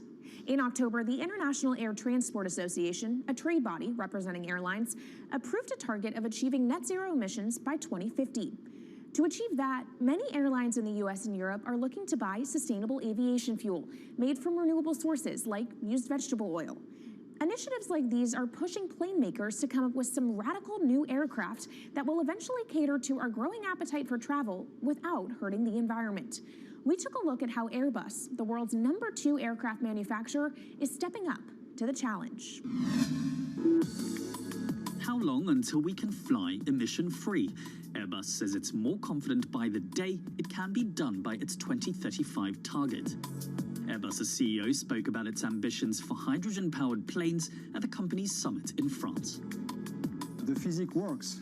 Hydrogen technologies are not new. They are used in other sectors. We use them in space on our rockets, and we don't need the laws of physics to change to be able to use hydrogen on our planes. So every day we become more confident, but we think we need to have a plane, we need to have the right fuels, the hydrogen available in the right quantity at the right place at the right time, and we need the regulations to be ready. So we really need the work and the collaboration of many people around the globe to make it happen on time. But it could be a long wait until green passenger jets go mainstream. Larger aircraft with more than 150 seats are not expected to feature globally until about 2050. That means manufacturers and airlines today are under growing pressure to ramp up short-term innovations to cut their carbon. In the long term, meeting the ambitious plans for so-called green hydrogen means building a giant industry almost from scratch. To make that happen, British airline EasyJet is among those saying governments need to get involved and fast. Aviation's emissions over the last 3 decades leading up to the pandemic grew by about 80% to over 1 gigaton, and that's projected to double by 2050. According to Bloomberg NEF, about half of the airlines with the largest global market share have set net zero targets by that same date, nearly 3 decades away. Coming up, from blue sky projects to the bottom line. We'll speak with our Bloomberg NEF expert Meredith Annex and dig into their models about how hydrogen fits into the future energy mix. This is Bloomberg Green.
Bloomberg's World Headquarters in New York, I'm Kaylee Lyons, and this is Bloomberg Green.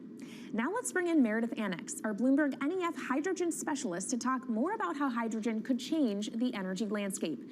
So Meredith, what place do you think hydrogen is likely to have in the future energy mix globally?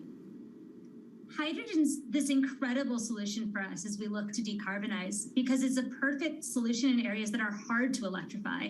So where we like to think about hydrogen playing a role, it's in things like heavy industry, especially where you need a feedstock as well as energy source, and in things like dispatchable power, long-haul transport, maybe even shipping and aviation. That sounds great that it can be used for such diverse industries. At the end of the day, though, how much is this going to cost? Well, that's the amazing thing about hydrogen, because depending on how you make it, it can actually see significant cost declines in the future. So when we're talking about clean hydrogen, we usually mean green hydrogen produced from renewable electricity. And in that case, your hydrogen is almost as cheap as the renewables that are used to make it. So if you're in a place with really good renewable resources, you'll be able to have cheaper hydrogen. But even in places with less good resources, we think that hydrogen can be cheaper than $1 per kilogram, which is the price of unabated hydrogen today, and around $8 per million BTUs for those who prefer to think in energy units. And that can be achieved anywhere in the world by 2050, we believe. All right, so let's talk about kind of the pros and cons list. I don't know where cost fits into that, but what are the advantages to hydrogen over other renewables, and then what are the drawbacks? Yeah, main advantage is the fact that hydrogen can serve roles that electrons struggle with. And that's things like seasonal storage, for instance, or just anything where you need storability, where electrons are harder to store, hydrogen is going to be easier. That also leads to a downside, though, because hydrogen is less energy dense than the usual things that we use for storable energy today, like coal or oil or natural gas. So you will need more volume of storage to handle the same amount of energy. Let's talk about the viability as well and how it may differ in different geographies. What is your view on that? Yeah, so for green hydrogen, again, from renewable electricity, really places with the best renewable resources, things like Latin America or the Middle East, even Southern Europe, have really, really good potential for producing hydrogen. And then when you're looking at blue hydrogen, which is produced from natural gas or coal with carbon capture and storage, we do see that becoming more expensive than green hydrogen in the future, especially as renewable electricity costs come down. But that can be a viable option in places like the US Gulf Coast or Russia, where you've got good geological storage for the carbon, as well as ample natural gas that's quite cheap. All right, great breakdown. Thank you so much to our Meredith Annex, our Bloomberg NEF hydrogen specialist. And of course, you can get more from the Bloomberg NEF team on the terminal and online. And they've recently done a podcast called Hydrogen 101 as part of its Switched On series. So from iron ore titans pivoting to cleaner energy to talk of a hydrogen revolution, that's it from this week's edition of Bloomberg Green. We'll be back next week with a deep dive into the state of electric vehicles. And you can keep the conversation going by following us on YouTube, Instagram, and Twitter @Climate. I'm Kaylee Lyons from Bloomberg's World Headquarters in New York, and this is Bloomberg Green.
is Bloomberg Business Week. Insight from the reporters and editors who bring you America's most trusted business magazine. Plus, global business, finance, and tech news as it happens. Bloomberg Business Week with Carol Masser and Tim Stenevec on Bloomberg Radio. And a very good afternoon, everybody. Live from the Bloomberg Interactive Brokers studio, streaming on YouTube and Bloomberg Originals. Yep, it is Business Week for this Wednesday, February 15th. Tim, as you know, is on leave, and Bloomberg Quick Take correspondent Maddie Mills is back in the house with us on a day where we see like stocks really trying to gain some ground here. They're pretty much at their highs of the session. And maybe settling in a little bit after some of the big data we got this morning. Excited to talk about that with Molly Smith in a little bit. We're going to get to her and Kriti Gupta in just a second. Speaking of data, right, it was all about retail sales this morning. Coming up, we're going to talk about the real threat when it comes to jobs data. And then we're going to get into Airbnb. Man, this stock is on fire. We talked about it, broke down the earnings last night. But we got a big interview coming up, the company's CEO a little bit later on. That'll be huge with Emily Chain, of course. And then we've got the cancer warnings Glaxo seemed to ignore when it came to Zantac. That's a huge Business Week story that we're going to be talking about. Yeah, we've got a few stories from the magazine, including how if Al Gore can't figure it out, what hope do we have for ESG investing? And then we've got the priciest neighborhoods in America. We love this story. It was one of my early reads this morning. So good. I love a Florida moment in our reporting. You gave it away. You gave it away. Not a good tease. More to come, more to come. Let's get a check, though, on that trading day. Here is Charlie Powell. All right, thank you very much, and happy Wednesday, Retail Sales Wednesday. But first, I do want to begin with Airbnb. Carol, you mentioned the stock's on fire. Let's quantify that. Today, Airbnb shares surging now by 13.6%. But look at the year-to-date column, up by 60.5%. Yes, more on Airbnb, and we'll follow the stock market reaction to earnings throughout the day right here on Bloomberg Business Week. Mixed picture right now for equities. S&P turning higher in the past couple of minutes. Right now up by 1 point. Little change there. The Dow does remain lower, down 26 points right now, down by about 0.1%. NASDAQ up 64, gain there of 0.5%. 10-year yield 3.81%, with the 2-year now yielding 4.62%. All about the day's economic data, specifically solid economic data. Retail sales up in January by the most in nearly 2 years, signaling robust consumer demand. Dana Telsey is the CEO of Telsey Advisory Group, and she says when it comes to retail sales, you cannot ignore the calendar. Keep in mind, I don't take January as seriously as I take March, April, and May. January is about clearing out promotional and clearance goods. You're hearing about retailers having inventory levels that were up 20 and 30% in the third quarter, and now they're down in the fourth quarter. The fact that you went from up 20 and 30 and now you're negative, you moved product, some of it at markdowns. Retailers, though, as a group, they are pushing higher today among selected names. Macy's up by 1%. Kohl's up by less than 0.1%. Walmart up 0.2%. Target right now up by 2.4%. 10-year yield 3.81%, with the 2-year yielding 4.61%. Gold down 1%, 18.36 the ounce, and West Texas Intermediate crude little changed at $79 a barrel, down now by 0.1%.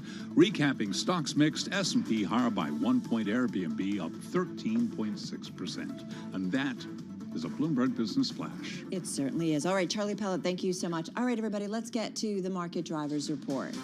Let's set your Business Week agenda on this hump day. Thank God I'm exhausted. I'm ready for Friday. But let's get to it because we had a lot of stuff going on today. Kriti Gupta in the house, Anchor and Markets correspondent, just coming off of Bloomberg TV. She's in our Interactive Broker studio. So too is Molly Smith, economics editor at Bloomberg News. I want to start with you, Molly, because I do feel like there's been a couple of data points. CPI yesterday, retail sales today. These are key. Retail sales, we're all out spending in January, or at least we were. Yeah, it was really pretty unexpected from most people's perspective. This was like the advance was 3% in January, and that matched the highest in the Bloomberg survey of economists. So not many people saw this coming. And it was strong across the board, especially with car sales, which we thought were really going to be the dominating factor of this report. But I think it was really more remarkable that like other categories as well showed broad-based advance. So like we saw furniture as well, restaurant spending. That restaurant spending was crazy. Electronics, all of these things. And a lot of the superlatives, interestingly, went back to this, like the greatest scope on this since March of 2021. Remember, that was a time when vaccines were coming out and a lot of people were riding high on stimulus checks. All right, so add it all up. We'll talk a little bit more about that in a moment, but add it all up. I do feel like, Creedy, for a while, certainly on the equity side of things, we were trying to find kind of direction. It feels like we're finding it. And then pull in what happened in the Treasury trade. Yeah, well, two completely different conversations. You're starting to see the stock market and the bond market kind of getting unhooked from each other. And I think that's a really important kind of divergence that you're seeing in 2023. Which is the way it's supposed to be. Which is the way it's supposed to be. But, I mean, look, we've had a macro trade driving the markets for, well, really since COVID started. So since, I would say, January of 2020.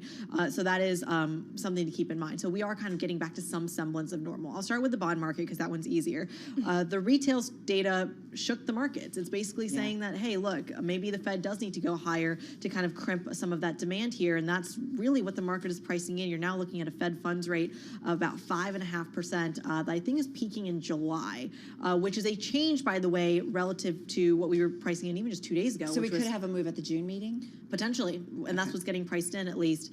And this is a change from about 5.2% peak policy rate and the dot plot of 5.1% peak policy. So you can see how it's getting more and more hawkish as you get more data points and more Fed speak, by the way. So you did get some of that as well. I'll let Molly talk about that part. But the 10-year yield, as a result, is going higher by about 6 basis points at the moment. The 2-year yield has this massive spike only to come back down. Are we still in the range? We broke through the range on the 10-year yield. So we're at 380. The next level you're looking at is about 390. But yeah, we did have that range of 325 to 375. It was hitting that 375 level for about 2 days and now broke through to 380. So if you see 390 get tested tomorrow, don't be surprised as technicals driving the market. So that's the bond story. The stock story is pretty simple. They don't care about retail sales. It's as simple as that, because a lot of this is a sum of all parts, and you are still seeing low volume trade. You are still seeing more individual stories driving it than anything else, and it comes back to those same 5 names: your Apple, Alphabet, Tesla, Amazon, Microsoft, Airbnb. And Airbnb, sure, we'll throw that in there. always those names in there, right, Creedy? Right. But the small cap stocks are doing really well today. What's going on there with the Russell Index? I was warned by Scarlet Fu you would ask me that. Yes, yes, we were talking about it earlier. Yeah, well, so the Russell 2000 is important because, look, this is your recessionary gauge here. If you are pricing in a recession, your small caps get hit first. Think about it. They're smaller companies. They're less.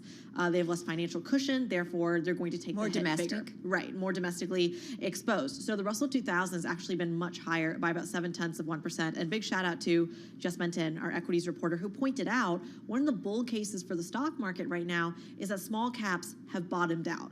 And if you see small caps bottom out, that tells you large caps are going to bottom out too, because they traditionally, it shows up in small caps first, and then it follows through the rest of the market. So that is a bull case for the market. You are seeing that today. The Russell higher by about 0.8%, and the NASDAQ higher by 0.6%.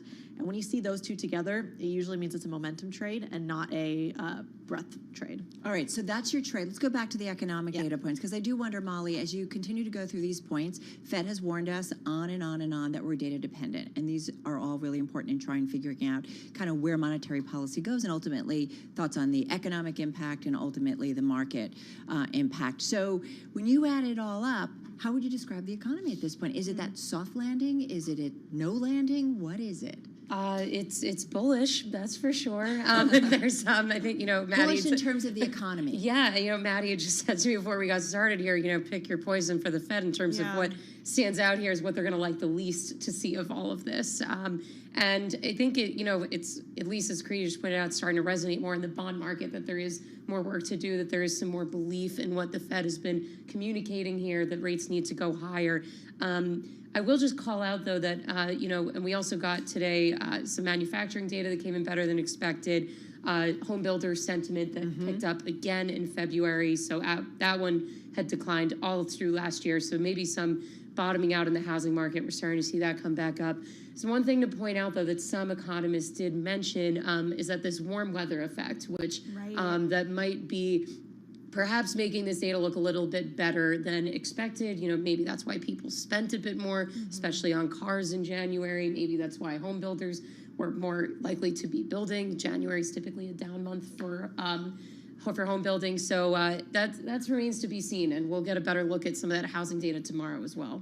And looking ahead to tomorrow as well with jobs numbers, I wonder if you can talk to me about how closely tied jobs numbers and consumer spending are. Like, is that just always tied together when you look at economic data? I mean, that's very highly correlated right here. And I mean, that's what a lot of people have been calling out as well. Of course, we saw that blowout January jobs report, more than 500,000 payrolls added, unemployment rate dropped down to another historic low, pretty still solid wage gains. And since inflation is slowing, granted not as much as what we'd like to see, some people are actually starting to experience positive wage gains, as in the wages they're earning are greater than inflation. That hasn't happened in a long time. That's not happening for everybody, but that certainly is helping for consumer spending. We get another read on inflation tomorrow, PPI. Yes, we get that tomorrow. We get housing starts tomorrow, and we get jobless claims tomorrow. So a whole other roundup. How important is that, though, in terms of inflation and how we think about it and how the Fed thinks about it?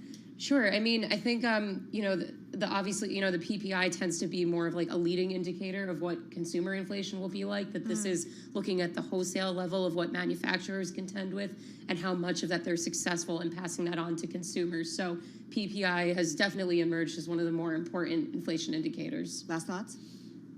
I mean, watch out for tomorrow's trade. No, that's all you have? I do. Okay. I'll say watch the dollar. That's the bigger one for me. Which is the bond market. A little bit of an uptick today. Well, massive uptick. It was up almost 1% earlier. And it has nothing to do with the U.S. data. It's European driven. Is it the euro? Yeah, you said this in the 1 o'clock. Yeah, it is European driven, which to me could completely change tomorrow with the PPI data. All right, so a lot to keep on our agenda, as always. All right, guys, thank you so much. Molly Smith, economics editor at Bloomberg News, here in our Interactive Broker studio, along with Kriti Gupta, who is anchor and markets correspondent here at Bloomberg. All right, we're going to stay with economic data, as the Fed consistently reminds us.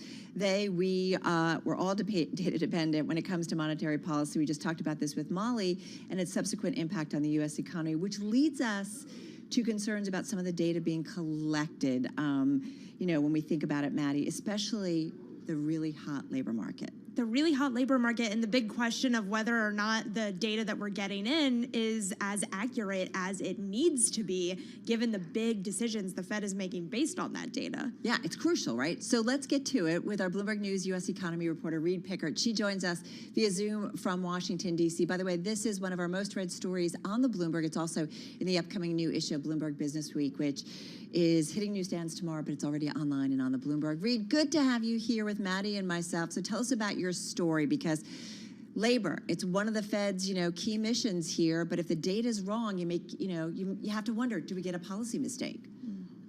I'm glad to be here. So basically, kind of the premise of this story is zooming in on this massive problem that is underlying a lot of the surveys that feed into these U.S. economic statistics that we really rely on. And it's that fewer and fewer people and businesses are responding to these surveys. And so what you've ended up with is this years-long decline in response rates that was then worsened by the pandemic. And so, when I was talking to current and former census and BLS officials, they really emphasized this idea that just because the response rate is declining doesn't necessarily mean the data is less accurate. But what it does mean is that it introduces a higher potential of error, essentially, because you're having to do kind of more adjustment, and the kind of perfect population, the perfect survey that you're trying to do is getting harder and harder. And so when we think about these rates, you've already really started to see how fast these response rates have declined. Sure. I think of something like the JOLT survey, which is the job opening survey, which everyone looks at really closely. And so if you looked back, for instance, say in 2015, the response rate for that survey was just under 70%, which is pretty good. But now, if you look at that, it's less than half of that. It's less than 31%. So these are really kind of large deteriorations in these response rates. Big drop downs there, Reed. But I have to wonder whether these surveys were ever that accurate when you're relying on a human to report their own, views about something. Do they really tell the truth? Isn't there always like that error? I mean, we see this all the time in polling when it comes to politics, right? Did that idea come up at all in your reporting? there's always some level margin of error to kind of any statistic. I mean, when we think about what a statistic is, essentially it's a really informed guess. But when you need to think, one thing to think about, I guess, that's different about U.S. economic statistics compared to something like polling is how much effort and money and time that these people at Census or BLS spend kind of making these data as accurate as possible. And so, something that kind of came from this reporting was, yes, these statistics may become, more and more prone to error over time if this trend doesn't abate. But essentially, it's, still the best statistic out there for a lot of these data points.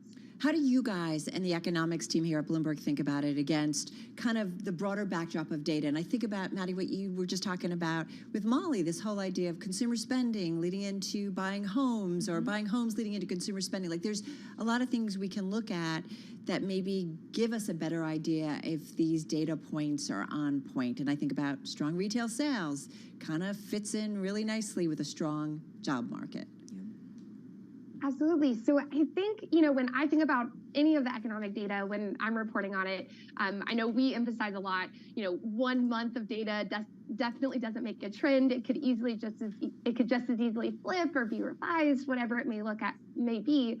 But it's also, looking at the broader picture in terms of, yes, you look at retail sales, but you also look at real spending data. You also look at private credit card data. You look at all of these various metrics to try to piece together this picture as best as you can about what the economy is doing. And you see folks do that in the market. You see economists do that. And, when we think about what the potential solution is years down the road, if response rates continue to fall like they're doing, is an idea of a more blended model. So, taking the questions that you can only get from a person through a survey, and then blending that with some of the private sector data that we can get. So one that I think of, for instance, is whenever we talk about CPI is largely based on people going in person to brick and mortar stores and using a scanner and scanning the price of something.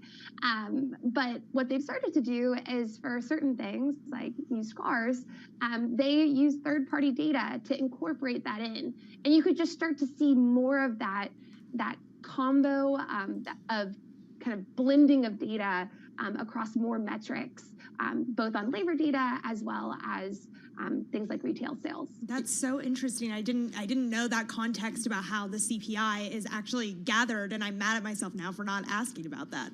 Well, you think about it, there's a funny little thing called technology that can really make things kind of more exact in terms of collecting. Reed, fun story, relevant story. So appreciate it. Reed Pickert, she's U.S. economy reporter here at Bloomberg News via Zoom from Washington, D.C., among our most read on the Bloomberg, and catch it in the upcoming issue of Bloomberg Business Week out on newsstands tomorrow, as well as already online at Bloomberg.com/businessweek and already on the Bloomberg terminal. Carol Masser, Madison Mills, this is Bloomberg Radio.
Connection lost.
updates, headlines, and breaking news 24 hours a day at Bloomberg.com, on Bloomberg Television, and the Bloomberg Business app. This is a Bloomberg Business Flash.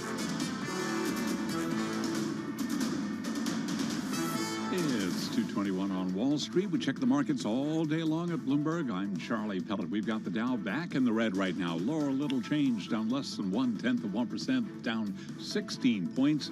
S&P 500 index holding on to a 4-point gain right now. It is up by about 1/10%.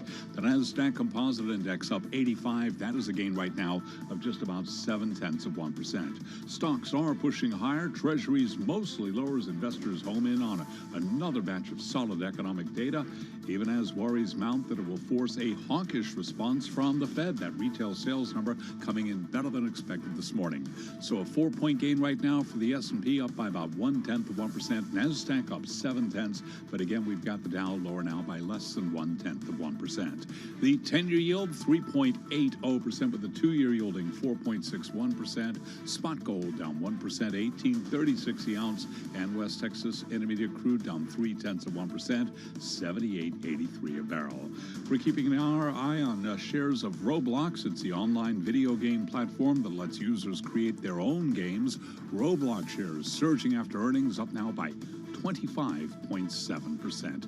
I'm Charlie Pelleton. That is a Bloomberg Business Flash. All right, Charlie, thank you so much. Well, if you think of climate change, when the world at large really kind of wakened up to what was going on, you have to give credit to former Vice President Al Gore. And as our Noah Buhire reports, the firm Gore co-founded has quietly minted some of the biggest profits in sustainable investing. Last year, though, it was a bit tougher, which raises more questions about ESG investing. This story is also in the upcoming new issue of Bloomberg Business Week, out, as we mentioned, tomorrow on newsstands, already online and on the Bloomberg terminal. So let's get with it. It's a fascinating story, and I do feel like right when Al Gore came out with his movie, the documentary, all of a sudden it was like, oh my God, this is a real thing. That was, at the time, that was the first really big splash when it came to the climate conversation, right? Totally.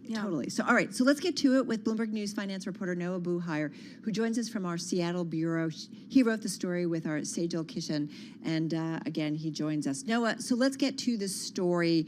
Remind everybody about the documentary, An Inconvenient Truth. It won an Oscar. It really was game-changing when it came to the conversation about climate change. Yeah, I mean, like you said in the intro, I mean, you'd be hard-pressed to find another person who's done more to raise awareness about the threat of climate change. One of the reasons we wanted to do this story is that there's a lesser-known chapter in what the former vice president has tried to do on this front. He's tried to prove with a bunch of partners that capitalism and sustainability are compatible. So about 20 years ago, a little less, he formed an investment fund, and before really ESG was even an acronym that anyone in the investing world was using, they set out to align their values with a goal of generating value for investors. And as you also mentioned in the intro, they had pretty superlative returns for a lot of years, but last year was really tough. They were down 28% in their main fund, trailing the MSCI World Index, which is their benchmark, by about 10 percentage points. And so we really wanted to look under the hood of, what was going on? What were they investing in? What was the investment philosophy? And what we uncovered was, a lot of messiness, frankly. This is a topic that has been on a lot of people's minds recently, of just how green are green funds. And, one of the headline things we found is that about half of the assets in the main fund that this investment firm started are in companies where the emissions have been going up over the last couple of years. Well, that feels like a PR nightmare for a fund like this. What would you say is the single biggest driving factor behind that? Is it the selection of companies that make up the fund? What's the kind of cause of that? Well, it's nuanced, right? And a lot of stuff in this world is. And I think that's the main takeaway here. Some of it, I should say from the outset that in general, they've picked low carbon businesses, a lot of tech companies, healthcare that don't generate a ton of emissions, or nothing close to what like the oil and gas industry would. So part of this is just selection. They're in businesses that don't generate a lot of carbon, but because of acquisitions, growth, other reasons, their absolute emissions are going up. You have a company like Microsoft in the portfolio, which has made really aggressive climate pledges and is doing a lot. But they've also been a leader in cloud computing, which means they're building data centers all over the world that are huge, voracious consumers of energy. Now, Microsoft has done a lot to source renewable energy for those, but it's a work in progress. So over the last couple of years, despite credits and despite work that Microsoft has done, you've seen their emissions profile rise. It's a part of a bigger, broader conversation, right, Noah, in terms of, I keep saying ESG having a reckoning. We're all talking about it because you feel like it was this certain mission out of the gate, or at least you thought so, about being better in terms of your corporate boards and diversity, about making sure you're reducing your impact on the climate, all of those kinds of issues. And yet it's gotten a bit tricky, a bit messy. I mean, how do you take like an oil company that's working on greener methods? Yeah. Do you get points for that? It's just, the standards are not very clear. Yeah, and I mean, that's part of why we wanted to do this story. And to the credit of Generation and their team, they did talk about their practice and sort of why they've made specific investments that they have. And one of the points they underscored is that when they're investing in a company where the emissions are going up, they're doing so because they have a strong belief, and their analysis is pointing to the fact that that's going to be a lower carbon solution for society. So, for instance, one of their biggest investments is in Amazon, which has a steep upward trajectory of their emissions in absolute terms. But Generation has done a ton of research around this, and their contention is that e-commerce is going to be a lower carbon way of shopping than bricks and mortar. And there's other issues there with Amazon that I know you note in your story about Amazon fighting unionization efforts, for example. Carol, I love the way you put it, though, like this question of whether or not you get points for trying. And you touch on this a little bit in your story, too. How do you measure ESG efforts from a fund, from a company, when there's kind of always going to be good and bad? Right? Isn't that a big part of the problem? How do you measure it? Right. I mean, look, there are trade-offs, and Generation has their own ways of measuring it. They look at the carbon intensity of their portfolio versus their benchmark, and they're quite a bit lower on that front. They also look at other things that are more forward-looking and are going to be important long-term, like how many of their companies have committed to science-based targets for getting to net zero, which is, frankly, going to be a huge part of whether corporations rise to the challenge. Hey, Noah, is there something, though, to be learned and gleaned from what Al Gore is doing at his firm? Because it sounds like they spend a lot of time, do a lot of analysis, collect a lot of data to try and make really smart, as pure as can be, ESG investments. So is there something to be learned by what they are doing that ultimately will get there? We're just not. Look, I think the challenge with this whole world of ESG is that there's a tendency to simplify it down to a number or some sort of numerical value. But the reality is going to be far, far messier. And, I think one of the messages here is that investors who are trying to live up to these values are going to have to make a lot of trade-offs and do a lot of thinking to figure out whether they're living up to their goals. Well, yeah, I'm sure, Carol, you've experienced this.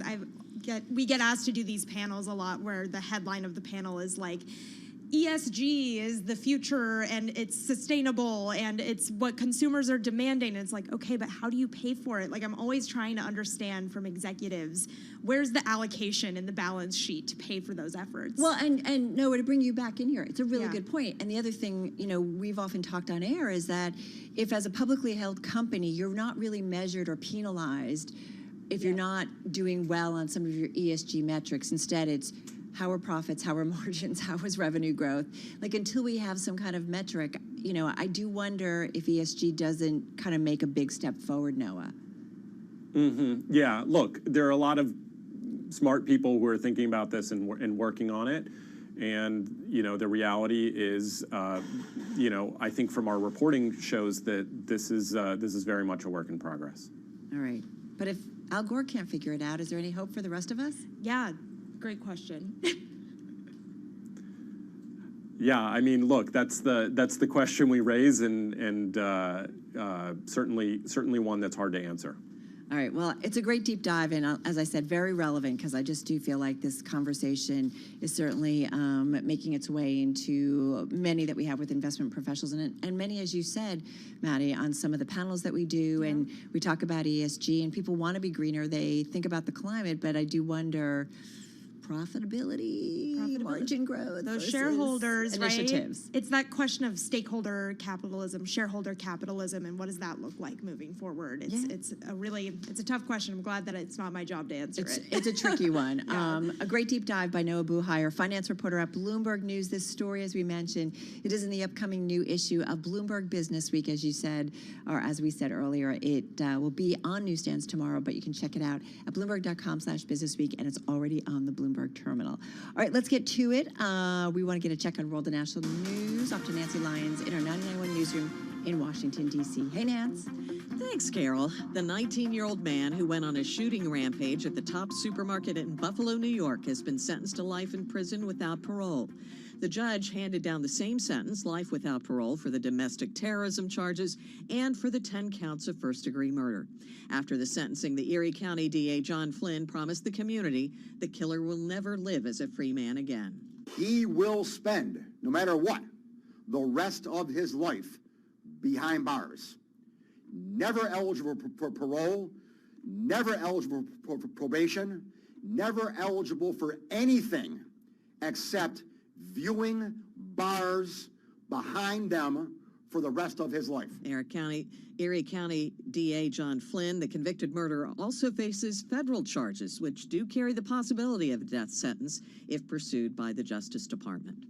The 2024 GOP presidential field now has 2 official Republicans running for the highest office in the land. Former South Carolina governor and President Trump's former UN ambassador, Nikki Haley, says she's the new generation that's needed to run the country. It was her first campaign speech delivered in Charleston, South Carolina today. She says she believes Americans are ready for something new. We're ready to move past the stale ideas and faded names of the past. And we are more than ready for a new generation to lead us into the future. Haley is going up against her former boss, President Trump, who made his 2024 announcement last November. Trump quickly sent out an email entitled The Real Nikki Haley just after her official campaign launch event, which says Haley had previously supported former Speaker Paul Ryan's plan to cut Medicare and to turn it into a voucher system. Global news 24 hours a day, powered by more than 2,700 journalists and analysts in over 120 countries. I'm Nancy Lyons.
updates, headlines, and breaking news 24 hours a day at Bloomberg.com, on Bloomberg Television, and the Bloomberg Business app. This is a Bloomberg Business Flash. It's 2:41 on Wall Street. I'm Charlie Pellet. We check the markets all day long at Bloomberg. The Dow lower, S&P, NASDAQ, they are both higher. Stocks are advancing, treasuries mostly lower as investors hone in on another batch of solid economic data, even as worries mount that it will force a hawkish response from the Federal Reserve. Nadia Lovell is senior strategist at UBS Financial Services. She told us she's looking for a further retreat for the U.S. stock market. I think there's this tug of war between hard landing, soft landing, and no landing. It's probably going to continue for most of the first half of the year. Right now, the market is choosing to look through the inflation data and more focus on the current economic growth data, which has been fairly resilient just given the strength of the consumer. But we think that this market is going to pull back. I mean, some of the factors that has really driven this market year to date is starting to show exhaustion. And right now, the S&P is at 4139, up 3 points. That is a gain of 0.1%. Dow Industrials down 30, a decline of 0.1%. NASDAQ holding on to a gain of 0.7%, up now by 84 points. The 10-year yield, 3.81%, with the 2-year yielding 4.62%. Spot gold now down 1%, 18.36 the ounce, while West Texas Intermediate crude is down 0.6%, 78.61 a barrel. Bitcoin up 4.6%. Bitcoin 23,269. After earnings, Airbnb is surging 14.7%. Coming up 4:40 p.m. Wall Street time, we will be talking with CEO Brian Chesky. And Roblox, the online video game platform that lets users create their own games, also surging today after earnings, up now by 25.3%. Recapping stocks mixed, S&P up by 0.1%. I'm Charlie Pellet. That is a Bloomberg Business Flash. All right, Charlie, thanks so much. Quick recap on a headline that just crossed moments ago. World Bank President David Malpass said he plans to step down in the coming months, about a year before his term expires. All right, want to get to a story that is in the upcoming new issue of Bloomberg Business Week magazine, which, as you know, will be out on newsstands, already on the Bloomberg and at Bloomberg.com/businessweek. It is also the Bloomberg Big Take, and it feels like it's a story we've heard before about a big company that knows something bad about one of its products and yet takes a long time to make it known. So let's get to it. Joining us right now is Bloomberg News healthcare reporter Anna Edney, joining us via Zoom from Washington, D.C., and here in our interactive broker studio, Jill Weber, the editor of Bloomberg Business Week magazine. We're talking about Zantac. Yeah, pretty explosive story. In case you haven't been using Zantac for a few years, you're really glad that you're not using it now. Officially, this went off the market a couple years ago, and there's a series of lawsuits, but really going to start potentially as early as later this month on the state level. And all of this you'll be hearing much more about this, I think, in the weeks ahead. But what Anna dug into and had some explosive reporting about was really how much Glaxo, which became GSK, knew about some cancer concerns around Zantac for decades. Right, Anna? What did you find as you dug into this story? Yeah, that's right. My colleagues Susan Burfield and Jeff Feely and we were able to get a lot of exclusive court documents. We filed a lot of FOIA requests, so this was an investigation that took a few years, and we were able to paint this picture of the last 40 years with Zantac. Zantac's been on the market since 1983, and the biggest takeaway would be that this cancer concern was always there from day one, and even before then, before the drug was approved. There were concerns that this drug might potentially cause cancer. It might form a chemical that can lead to cancer. And Glaxo even looked at that in its own study, but it didn't share that study with the Food and Drug Administration when it was seeking approval for the drug in the U.S. And then we follow that through the next 4 decades to see other times where the company saw signs where there were potential problems, but they downplayed it the whole way through. Anna, the FDA part is what kind of scared me a little bit when I was reading your story. Can you talk to me about, I know you mentioned one study that was not shared with the FDA, but can you talk a little bit more about how the FDA interacted with the drug and the company and approved the sale of these pills, given the risks that you uncovered? Yeah, when we were reading through some of the drug approval reviews and the old transcripts and things, there was discussion. The FDA knew that this cancer risk was a concern.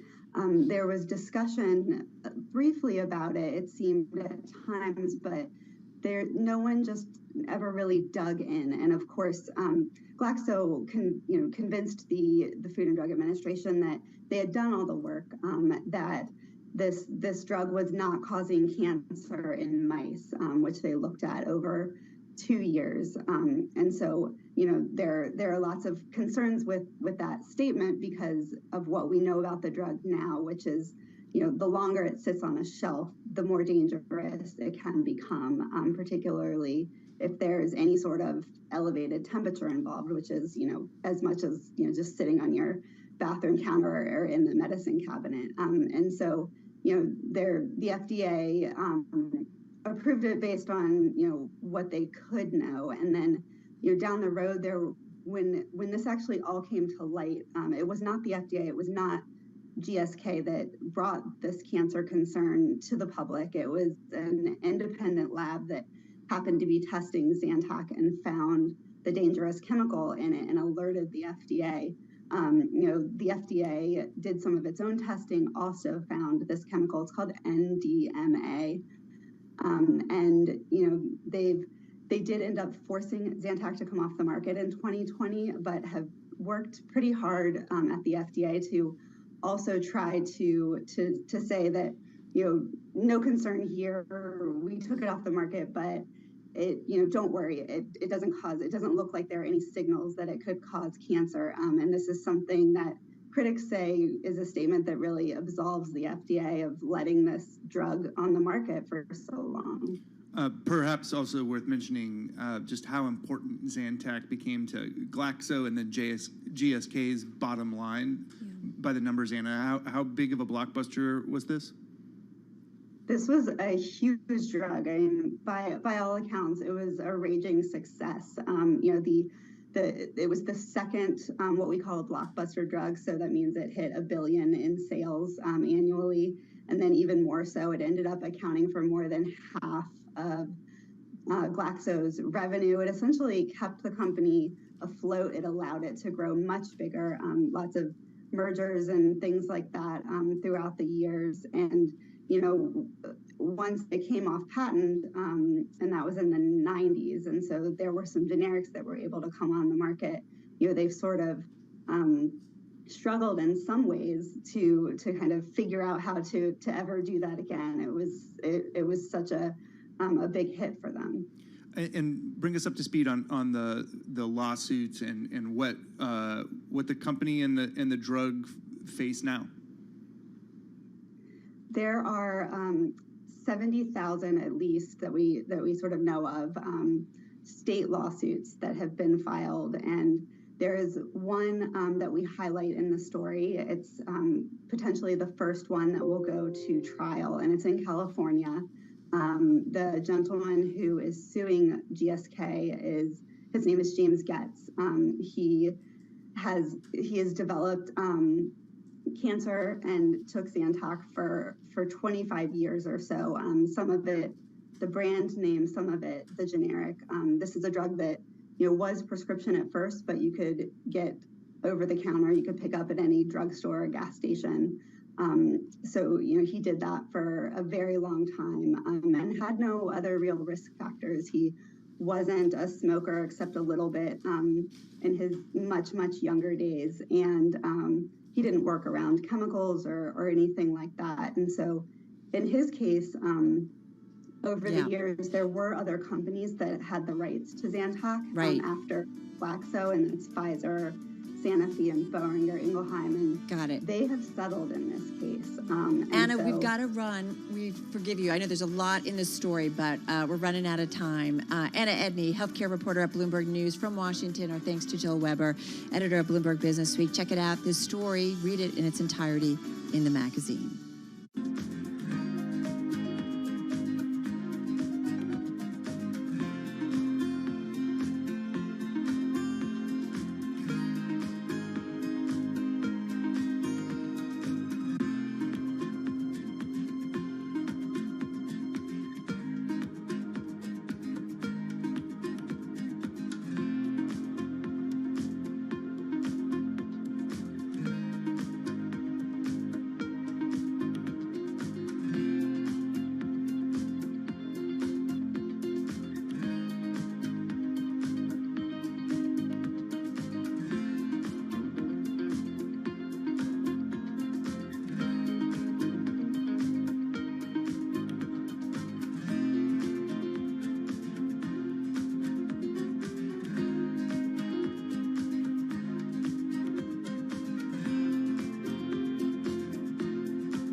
Company news headlines on Bloomberg Radio.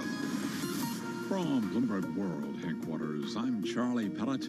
Ford shares are trading lower. Ford right now down 0.8%. Ford has extended the shutdown of its plant that makes the F-150 Lightning plug-in pickup truck through at least the end of next week, but says it likely has determined battery issue that idled production. Again, Ford shares trading lower now by about 0.8%. Airbnb surging the most since 2021 after the company's sales outlook beat analyst estimates. We do have Airbnb shares up now by 14%. Coming up at 4:40 p.m. Wall Street time, we will be talking with CEO Brian Chesky. Analog Devices, one of the largest makers of semiconductors that's used in industrial equipment and cars, delivered a strong forecast for the current period. And with more on the quarter, here's Bloomberg's Denise Pellegrini. Charlie, this really indicates that demand in some areas of the chip industry continues to hold up Analog Devices saying first quarter revenue will be about $3.2 billion. Analysts had estimated sales of only $3.03 billion. And Analog is one of a few chip makers that have been able somehow to sidestep a widely felt downturn. In much of the semiconductor industry, customers have been reducing orders as they work through an inventory glut. But Analog's customers apparently still need its products to outfit their factory gear